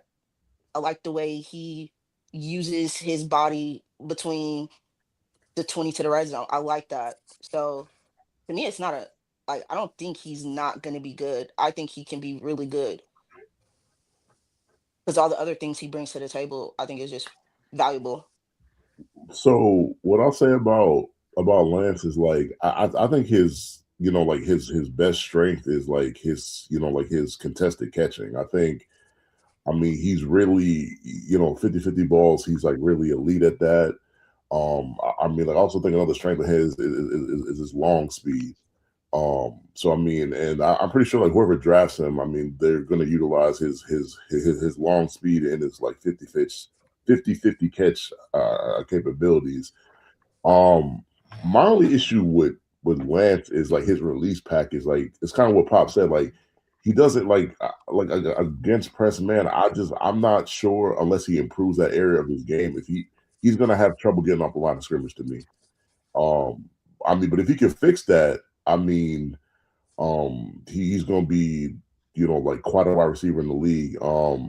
And I guess my only other question for him is like he had two really productive seasons. Um, but I mean, then he also had some seasons before that where he just wasn't really that productive. So it's just kind of the consistency to me. And I feel like he's a good gamble in the draft. Like I think he goes in like the third, fourth round. I think he goes in that area. I mean, just because of what he can do on the field. And like it's just like the rawness that like that he has, like the position he plays. So I definitely see the upside. So I really think it depends on which team he goes to, and I think if he goes into the right scheme and the right situation, I think he can be successful. You can come on down here, you know. Real quick, Jigga I said think Giants been confused like they're bums and yum for years. That is a fact. And he also said if his hairline is messed up as his brother's, asking if Bryce's hairline is like Trey's. And then I'm he said crying. certified is still having nightmares spending 3 ones on Trey Lance. So Mhm. shout out to Jigga in the chat, man. He active in there today. Mhm. nah, but Mhm. when I was looking at Bryce, man, what I did like what stood off like was his athleticism. Like okay, I hate bringing up dude, but there's this dude at Oregon who everybody says is uber athletic. He plays a certain position on defense. When I watch the film, I don't see the athleticism of per se guy. When I watch Bryce, I can see the athleticism. I can see the explosiveness in and out of the routes. I can see him being able to come in and be an efficient piece on the team. I don't think he's like everybody said he's probably a gadget guy, two or three. But I think if he can just work on a few parts of his game, um, I think he's gonna be all right. And I think you know what I mean. Somebody gonna fall in love with him, and if they really put the effort in with some good coaching, he could be a steal. So I, I'll say this.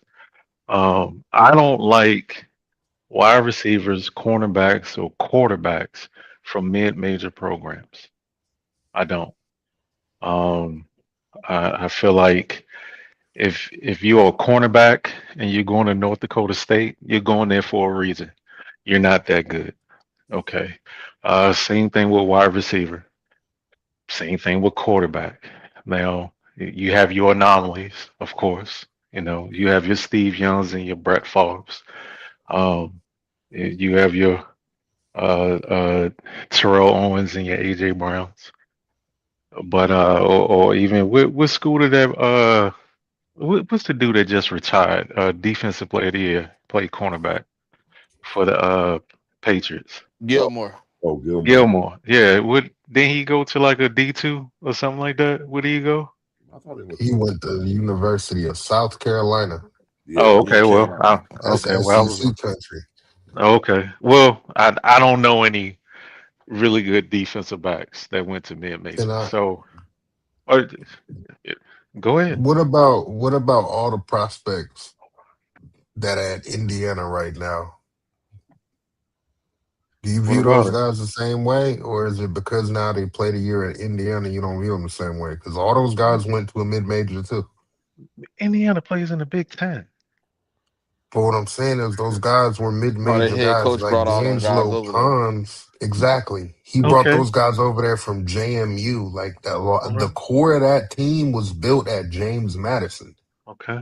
So And if that team can go to Indiana and have that yeah. type of success, I don't know. I just don't understand that logic there. So, well, I'm gonna slow it down for you so you can understand. Okay. So he took them from JMU to a D1 program in the Big Ten, and they played against D1 competition in the Big Ten. So I'm talking about level of competition. I hope. And it's a Did you? bunch of mid-major guys that he took. I'm not stupid certified. You actually got to listen when somebody's saying something to Right. you. So he took them to a D1 school in the Big Ten, and they went against competition versus D1 schools in the Big Ten. My whole comment is about level of competition. But those same, okay, yeah, you got it. I mean, to me, I just I don't I wouldn't just write off players that don't play at like prominent D1 school. Like like sometimes there's a lot of other reasons that why these kids don't go to these big schools. Like it's because some of them don't have the grades to get in some of these schools, and they're forced to go to these smaller schools. And I mean, so I just think like you're gonna get the thing is you're gonna get talented players that go to these smaller schools. And a good example is like a school like Toledo. Like you're having NFL players come out of Toledo, like that are getting drafted in the first round and that are being pretty successful. First round all pros too, Oh, man. You know. yeah, that's what I'm saying. So Mm. so I just wouldn't so I wouldn't helmet scout just to say that just because you don't go to a school in the SEC, the Big 12, the Big 10, or the ACC that you're not good. I just think there's context behind situations. That's pretty much what I'm saying. Hey man, if that was the case, then we would have a lot of guys in the league from those schools, but we don't. I mean, yeah, I mean, like the league is not filled with guys from like Toledo in Miami of Ohio and guys like that. But there are guys that do come from the programs that are very successful in the NFL. Talent. Like I think it's been said a lot. Talent is everywhere. You just got to find it. So we're talking about Toledo. Facts. Just real quick, Smitty, can you tell me where your CB1? What college did he come from? Toledo. Is that not a mid major? Yeah, mid major for sure. He could have. Hey, look, hold on. But look now, he could have went to your school now, Dre. You know No, Nick I'm not. Saban. I'm not denying that. Nick No, Saban but said Nick obviously Saban said because that was he the best didn't do it. cornerback But in Smitty, the portal. I'm not disagreeing with that. But obviously because he didn't transfer up to the SEC, you shouldn't have taken him serious during the draft process. That's what But I would certified's say, opinion Dre, is. I would say Uh, this though. Hold on. Before I say this, Dre, No, that's I not what I would say, said. I would say what happened was him going to Toledo did plummet what he really should have been drafted at. You know what I mean? You He sound shouldn't have muffled. failed. He shouldn't have failed at me in the 20s. After seeing what he did at the Senior Bowl, after seeing what he did at the Combine, after seeing what he did in all those intricate parts where you playing with the same talent of caliber of SEC, Big 10, Big 12, he still popped off the screen. Me and Jay Mick had plenty of conversations about, you know what I mean, Quinion before the draft. And and plenty of people told me in the comments going up into that draft, Quinion wouldn't be available at 20. But I think him going to Toledo did put him in the 20s. Yeah, but wasn't he I the first? think, I disagree. but hold on, because if I'm looking at that drive, wasn't it a bunch of offensive guys that went off the board first, Yes. and then you started getting the run on defensive players? So I think context Yes. matters when you're looking at it, because if I recall that draft, and it was, I don't know how many players before you got to the first guy. I think it was Latu or something that came off the board. Like, I, Well, I mean, I got it Quinn, right here. It was Latu. It was Latu, then it was Byron Murphy, Dallas Turner. Then you had a tackle going to Marius Mims. Then you had yeah, Jerry Verso. Then yeah, you the one had I Troy would say, Fatanu, Chop Robinson, and then Quinion Mitchell. well, I mean, yeah, So he was the sixth Quinion, defensive player drafted in the yeah, draft. yeah, but Quinion was the first corner. Like that's the point I was trying to make. Is like Quinion was the first corner taken in that draft. yep. So it's not like like it's. I don't think it's an indictment on him going to Toledo. I just think a lot of people in that particular draft viewed other positions higher, and they saw fit to take those positions. And then Quinion just luckily fell to the Eagles at was it 2021, somewhere in that range. Mm-hmm. So I And to think your Mhm. point, that's all it was. J-Man, the corners that were drafted after Quinion Mitchell, let's just say in the top 50, right? You had Mike Sanderstill, you had Max Melton, you had Kamari Lassiter, you had Kool-Aid, you had Cooper DeJean, you had Nate Wiggins, and you had Terrion Arnold. All picked in between pick 23 and pick 50. And Quinion Mitchell was the first corner off the board. So And obviously there was a need there for corner, and he started the run on the position. They literally started going Mm-hmm. after he started going. There's a reason for that. Once the best player starts or goes out of position, there's usually a run at that position. yeah, so I mean, like, in I mean, we didn't got to look in the past. Like, you can look in the draft this year. Like, at Mhm. like they got another Toledo player that's a safety who some people consider to be the second best safety in the draft. It's either 2 or 3 or 4, however you want to slot these safeties. But there is talks of him getting drafted in the first round. So Mhm. it's like I think the moniker on mid major players, like these kids that go to these mid major schools, like I think it's starting to die a little bit because if you watch the tape and you see him at the Senior Bowl at the Combine and you see the talent, I think teams are going to draft them. I don't think it's going to deter teams anymore from like drafting kids out of Toledo or I mean Miami of Ohio or North Dakota State or South Dakota State or Wyoming, because over the last couple of years, a lot of them players have been getting drafted, and I'm not talking about day 3, I'm talking about day 1 and day 2. Mm-hmm. So we not to be hyper focused on the anomalies, but it's a team in here that did draft somebody else from Toledo. I think who Darius Alexander. Yeah, How did he do last year? Yeah, we drafted him in the third round. There was some flashes there. He didn't have like a overall great season, but yeah, he was a third round pick. He had some flashes.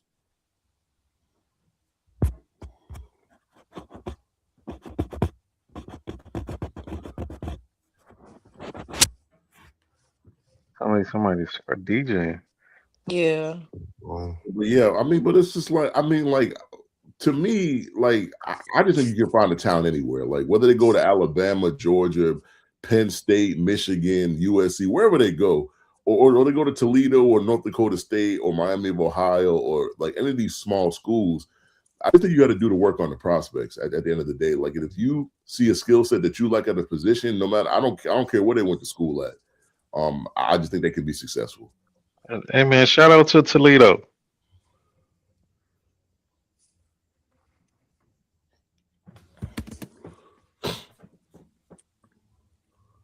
so that was it for Bryce Lance, right? Yeah. Yeah. Whoever want to jump in with that player next, we can go ahead and move on. Um, I'll go. Okay. Yeah, Torian York, 3-year starter in the SEC. He came into school ranked as a 3-star prospect, made an instant impact on campus, and started from day one as a true freshman. Like he's been a starter his whole college career. He isn't the biggest guy, but he has like great instincts, and I just love how he plays the game. His comp to me would be a London Fletcher type player. I could see him being that. Like from the size, they're similar. I don't know if he'll ever have the career of a London Fletcher. That's something we would have to wait and see. But he has what?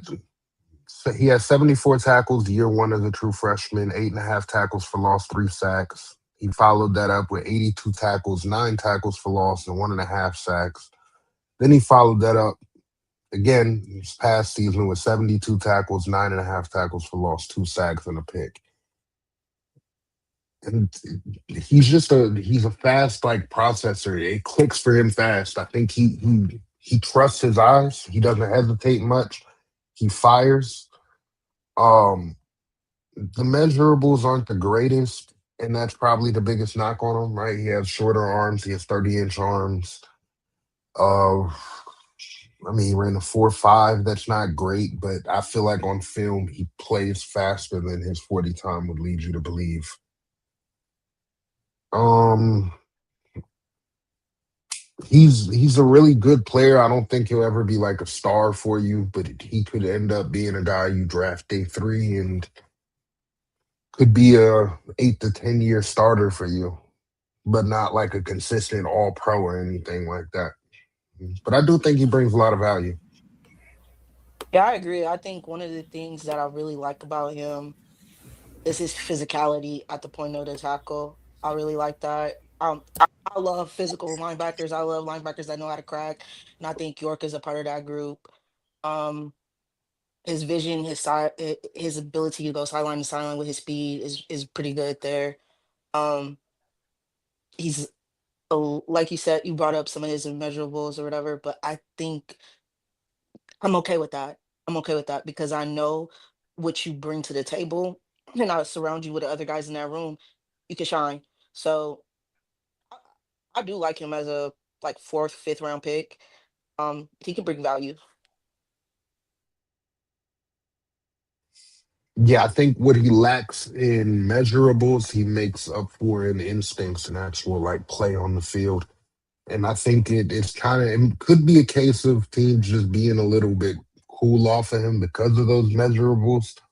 I think sometimes you just can't overthink it. It's kind of like with D'Angelo Ponce, right? D'Angelo Ponce, one of the best corners in this draft. You can't overthink his size. You just gotta trust what you're watching. So yeah, Torian York, my guy I've liked now for years. Uh, he grew up in the same area I did, so I've been supporting him for years. And I mean, I would love for us to target him maybe in like in that fourth or fifth round, like you said. So hopefully he's there. Um, I think Torian York, right? A lot of people are probably overlooking him too. Like they're looking at all like the athletic, the flashy. I think Torian gives me, like you said, that old school feel like linebacker. He's downhill, fill the hole linebacker who can also make some moves out in the flats and make for sure tackles. The one thing I did like when I watched the tape when he get his hands on you, it's not all this shoulder, arm. I'm being fancy trying to tackle. He wrap you up, he put you on your back. I did like that he was able to attack the ball. He is that old school. I know it. I know it sounds crazy, but he see ball, get ball, and he knows how to read and react in that moment when the ball is moving back and forth on the sideline. Yeah, he's not 4.3 speed. Yeah, he's not the most athletic, but he makes up for that by reacting on the dime. When he sees a play and he recognizes what's going on, he's there. And he's making the tackle on the play. It's not like you're breaking a tackle on him. You making him look crazy. No, I like Torian York for a fourth round pick. Obviously, the measurables don't jump off. He's not this big big guy with all this speed and everything. But I think what he does have is exactly what Dre says: his instincts, his ability to read and react, his ability to make the tackle, and if it happens, he can make some plays. So I do like Torian York. I think a team might even, if the linebacker run happens like we believe it will, might have to force their hand a little bit and maybe take him early fourth, late third.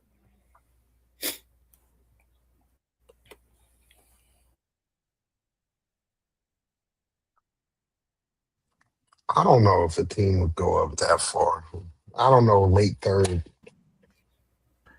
I I think mean, teams are just gonna be too scared of the measurables. But then again, maybe I don't know because then like I I do mean, see him being able to fit kind of like a positionless defense in the NFL. Like I think he's a fit for the modern NFL, even though he has kind of an old school play style. He give me that N'Kobe Dean, Dre.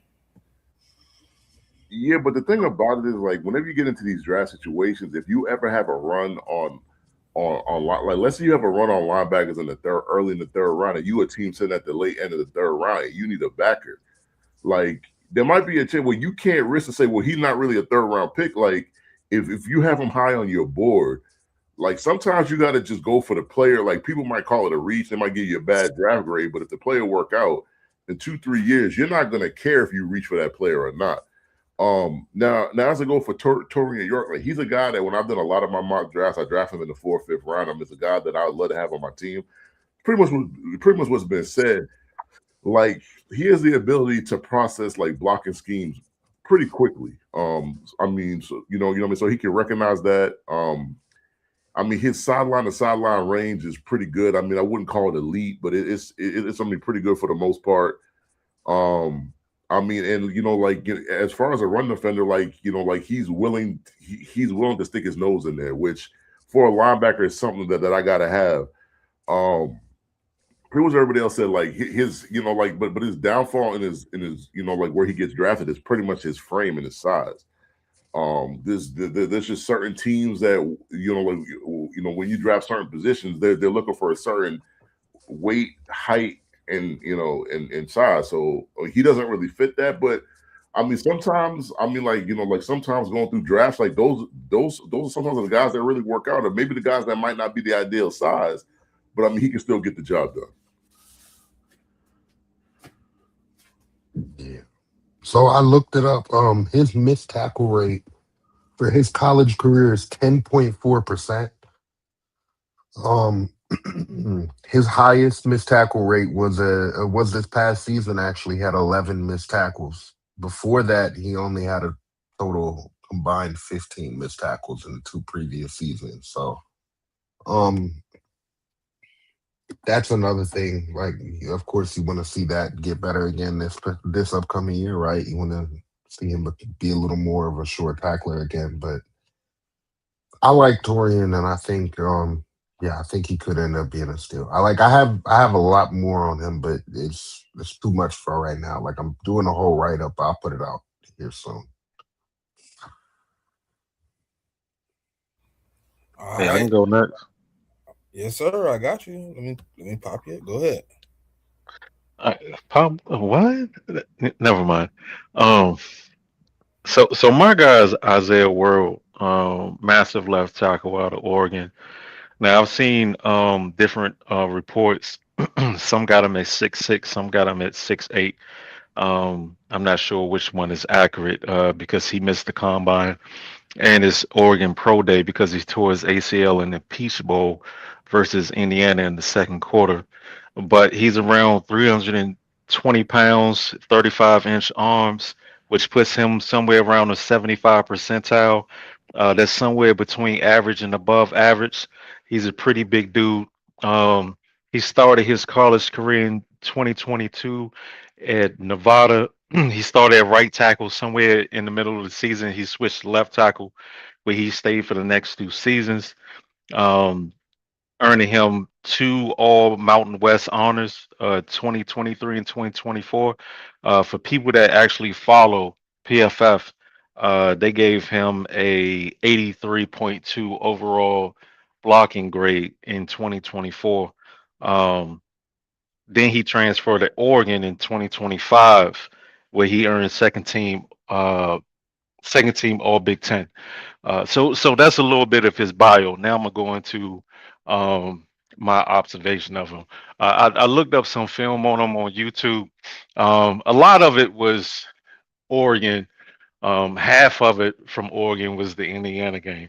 So I mostly focus on. I did watch some of the Oregon stuff, but the majority of his film was from Nevada. He's a big dude. He I really don't. I don't think he has any weaknesses, man. After looking at his film last night and this morning, he has great hips. He has amazing balance. He's powerful. He's a bully. He likes to push people around. He stonewalls. His feet are phenomenal. He has the footwork of like a tight end. I think I've seen a lot of guys, even my guy Trent Williams in his old age, locks onto a guy and then he gets flags thrown on him because when the guy tries to move, the upper part of his body's moving, but his legs isn't. Isaiah World is like he looked like MC Hammer doing that typewriter dance, man. He's like a big dancing bear. He's powerful. He's strong. He's aggressive. Um, on pin and pulls. Even on doing counters. He comes downhill. He leads with his pads. I think that if he not torn his ACL, he would have been one of the top three tackles coming out of this year's draft. I think he's going to be a steal for anybody that gets him. When he does get clear, I think that depending on what team he goes to, he's going to take the starting left tackle position. Yeah, I agree. My thing is, I, I want to see. I think he has all the intangibles. I just want to see which team is going to be patient enough to draft him to sit him. And I think that's the concern. Well, it's not a concern, but it's just what team is going to have that patience with him because he did just tear it in January, so he's not going to play this entire season. And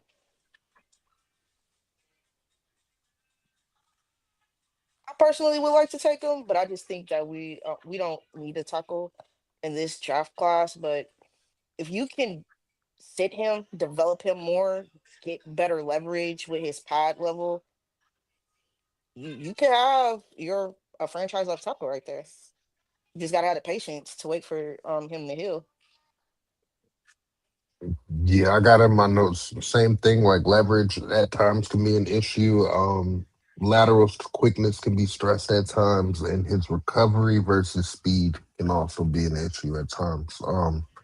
But I do like him a lot as a player, and I do think he has a lot of upside. But because of the injury, I do view him more as a developmental tackle than like a early on impact player.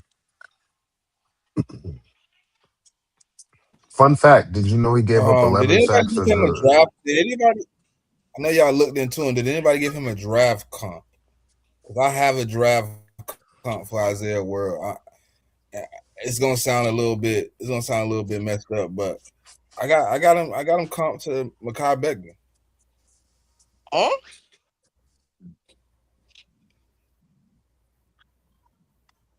You Based mean on Makai's coming out of Mekhi college? Becton as a prospect, Yeah. not as an NFL. Yeah, Okay. coming out of college, what Mekhi Becton was coming out of college, not what we know, not what we know about him, but coming out. What they believe Mekhi Becton was is like what I think Isaiah World could capitalize on as a prospect coming out.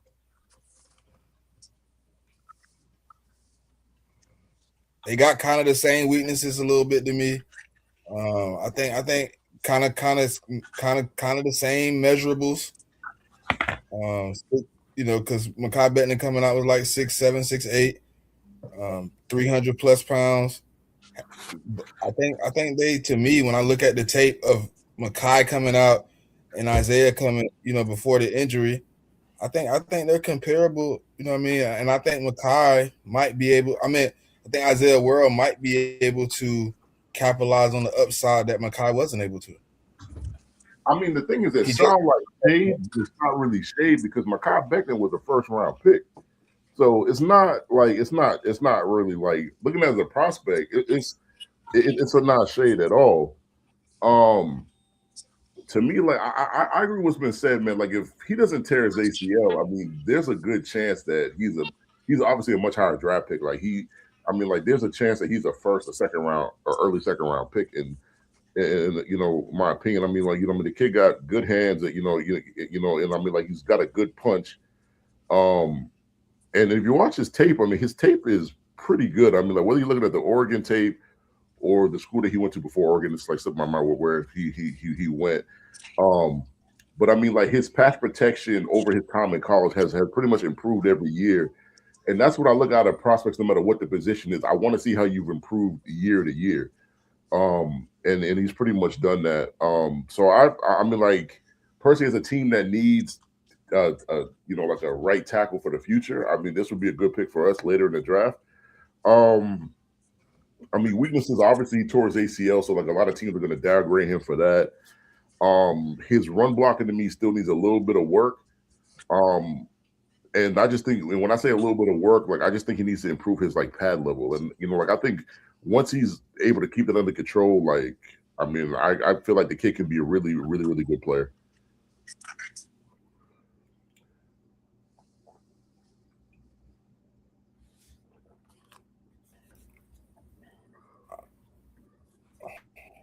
All right. I'll go next. My guy for this draft, man, is Cyrus Allen out of Cincinnati. 5'11", 180 pounds.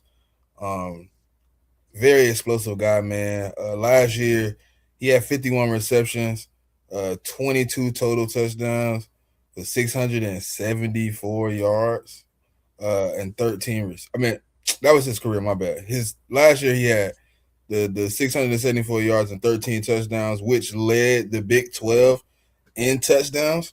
In 2022 and 2023, he was at Louisiana Tech. He led all FBF freshmen with scrimmage yards over 30, which was 10. He ranked second nationally that year also for yards per catch and with 22.7. Uh, he didn't play a lot at Texas A&M. He only started 5 games. I was trying to look in to see what happened there, but Cyrus Allen to me is a dangerous receiver. He has a really, really nice in and out. Obviously, the 5'11", 180 isn't a great measurable for him, but his ability to get in and out the cuts, his ability to run the routes, his ability to be a deep threat in an offense, he's shown all those abilities. Uh, I mean, he has really good hands. He doesn't have the blunders. I think he should have got more opportunities at Cincinnati to really put up more yards, but obviously he didn't get those opportunities. And he's explosive in the kick return game. Also, he can get loose out there. In his career, he had over 2,000 yards and over 20 touchdowns. Uh, a good team for him. I think getting somewhere like a team we talked about earlier that didn't have and set themselves up well, but need some help in the wide receiver room in the Chargers. Picking up Cyrus Allen somewhere in the late rounds, probably with one of their fourth or sixth round pick, depending on how they feel the receiver room is going to fall. I think right now they do have him somewhere in like 150 is ranked according to the top 100. So I think him ending up on the Chargers with the ability to be the deep threat for them could be promising for Cyrus Allen.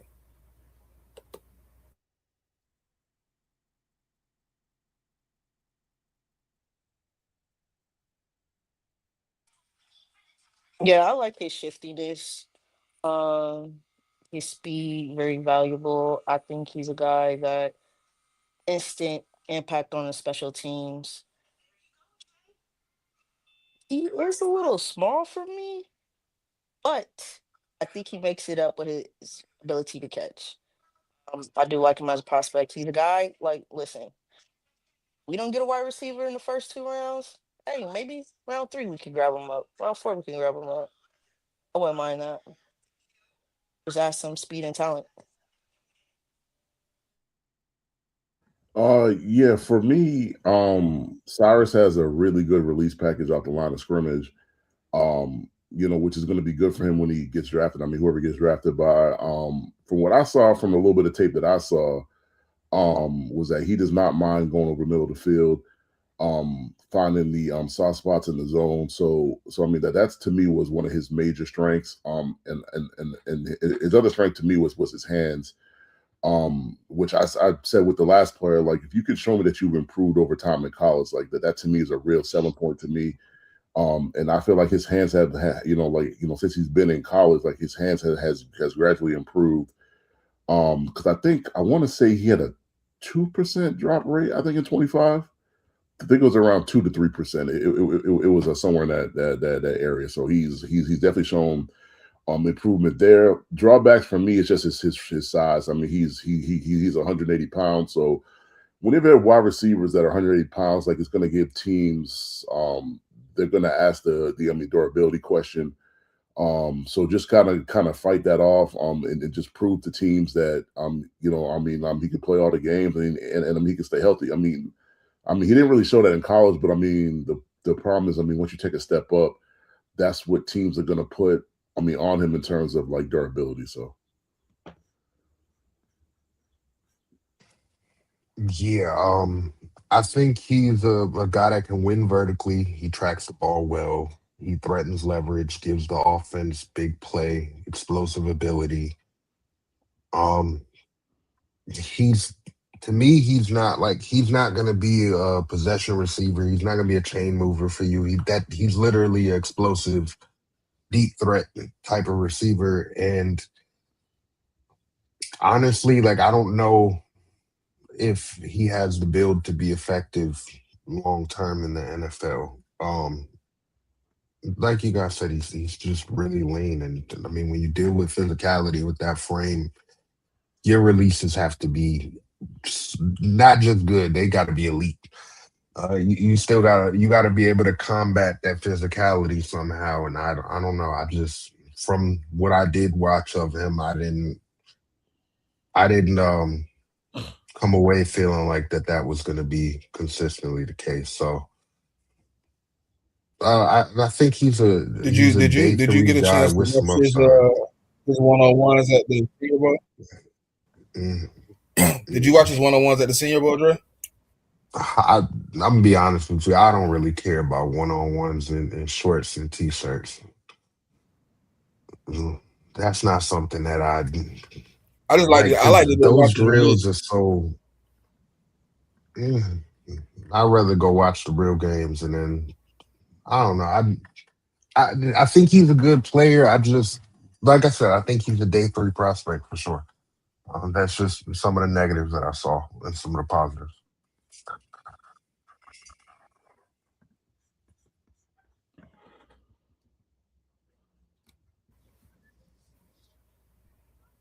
Certified. Did you have anything to add, or you want to just move to Jordan Tyson?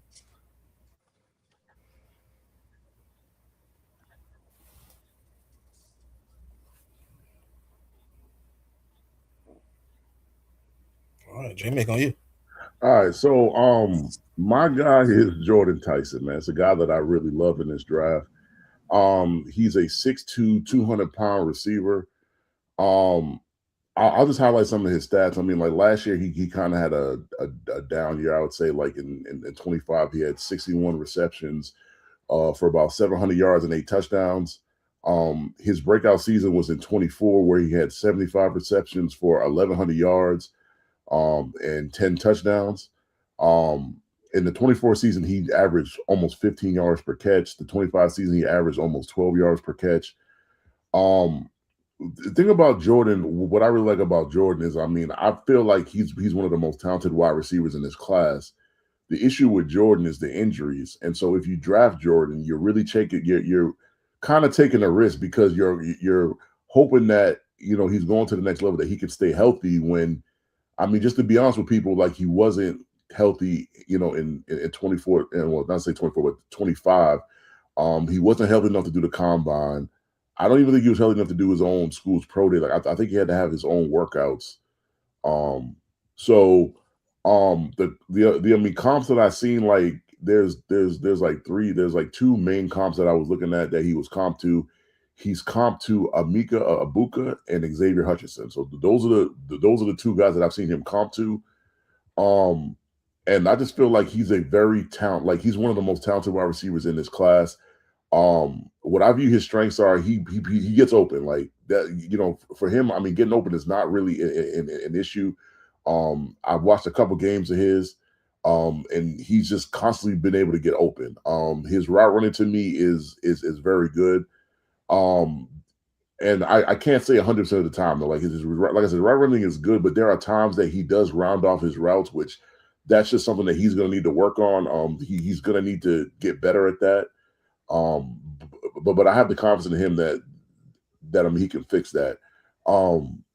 He's a very good contested catcher. I think in 24 he had a contest catch rate of, I think it was like somewhere between 65 to 70%.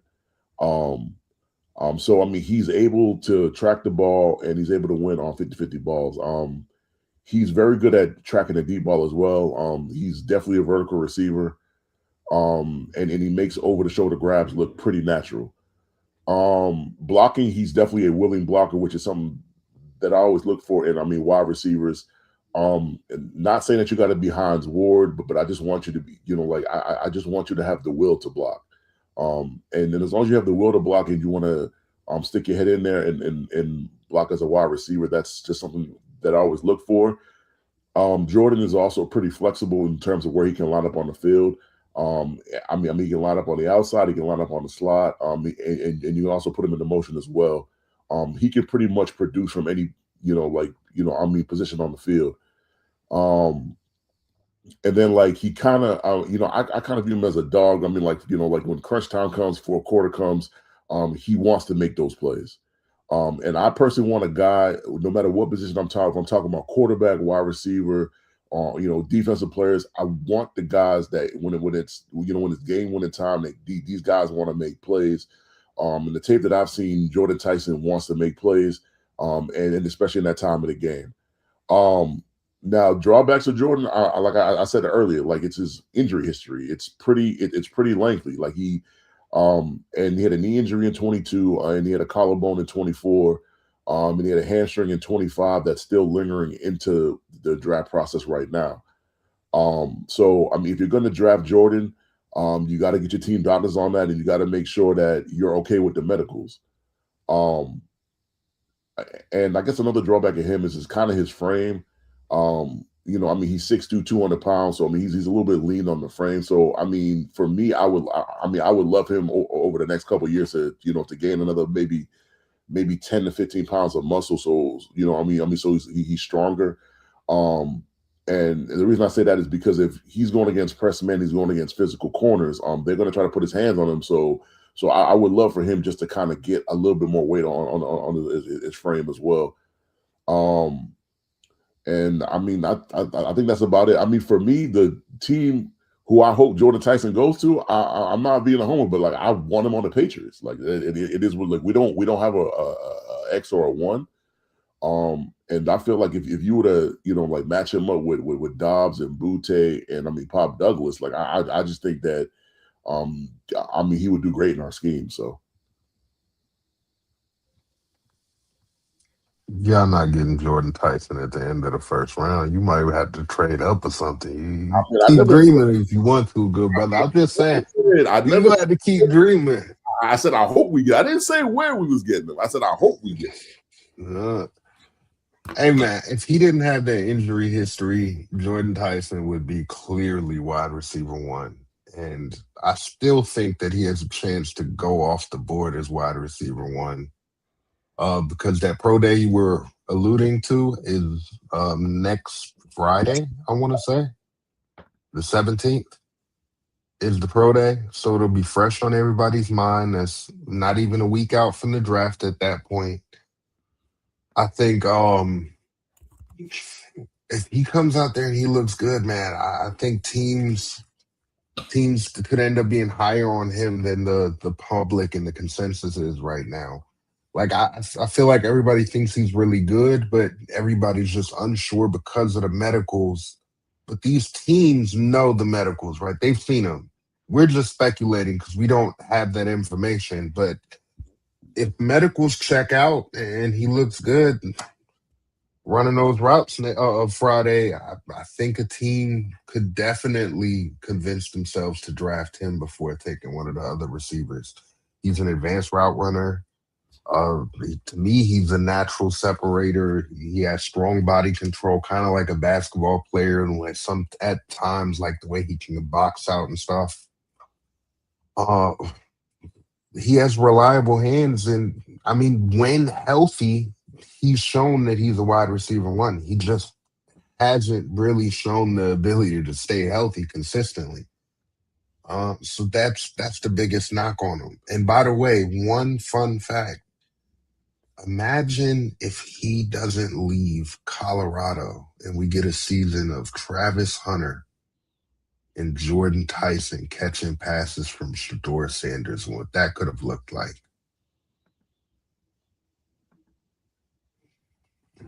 Go ahead. Yeah, because they also had Weaver over there, Jimmy Horn Jr. He could have been a part of all of that. Like, I'll say this offensive weapons Colorado had with him, yeah. But I'll say for me, I don't like the fact that you had major injuries and now you're dealing with soft tissue injuries. That's a big concern for me. I don't like that because once you start getting soft tissue injuries, that starts to linger throughout your career and how available are you going to be for the team going forward. I do think his physicality and those intangibles are there that a team will take that risk. I just don't want it to be my team.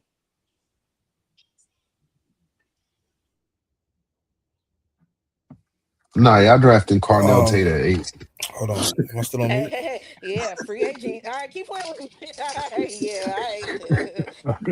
All right. So when I look at Jordan Tyson, all the things that jump off the screen is like his ability to, make the move in the open field. His ability to really get in and out the routes.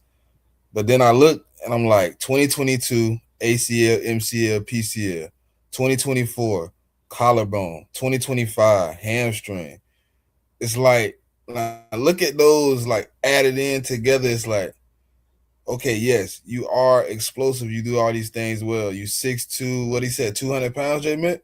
Yep. It's like, I know people are like, well, Smitty is this and Smitty is that, but like Smitty didn't have injury history coming out of Alabama. He was pretty healthy coming out of Alabama, except for the one injury he had to his arm. When he got here, he had to wear the brace. But like Smitty was pretty healthy. Tank Dell, like I think he more of like a Tank Dell to me in this sense. And that's what scares me because the comp to me is like I think he's a little bit bigger than Tank, but he's still got that injury history, man. And I'm scared that I think a team is going to take him top 15. I do. So, But I think it could be like that this is high risk. But if he stays healthy, it's high reward. So I like Jordan Tyson, man. I do agree with Dre. You take the injury history off the table. He's wide receiver one and probably, arguably, a top 5, top 10 pick.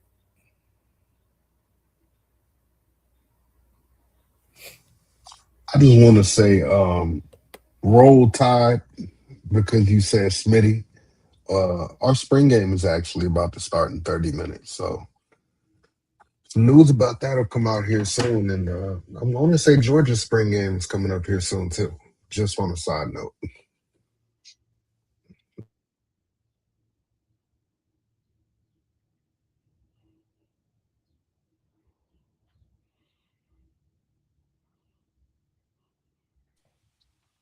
Um, Sir, you still there?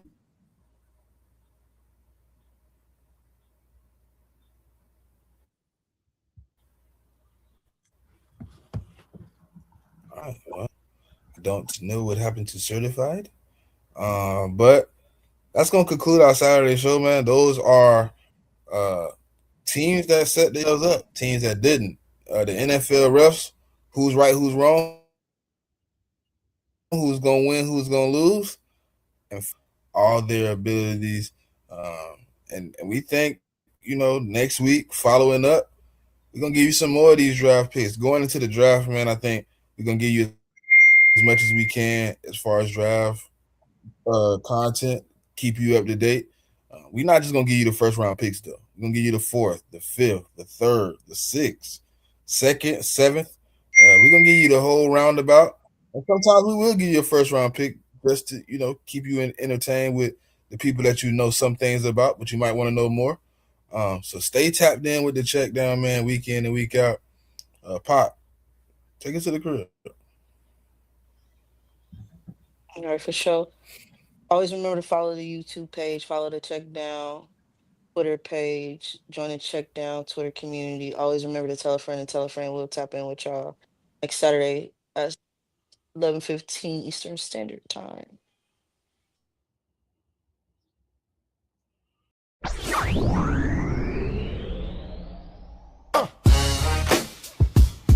Check. Check down. Check down.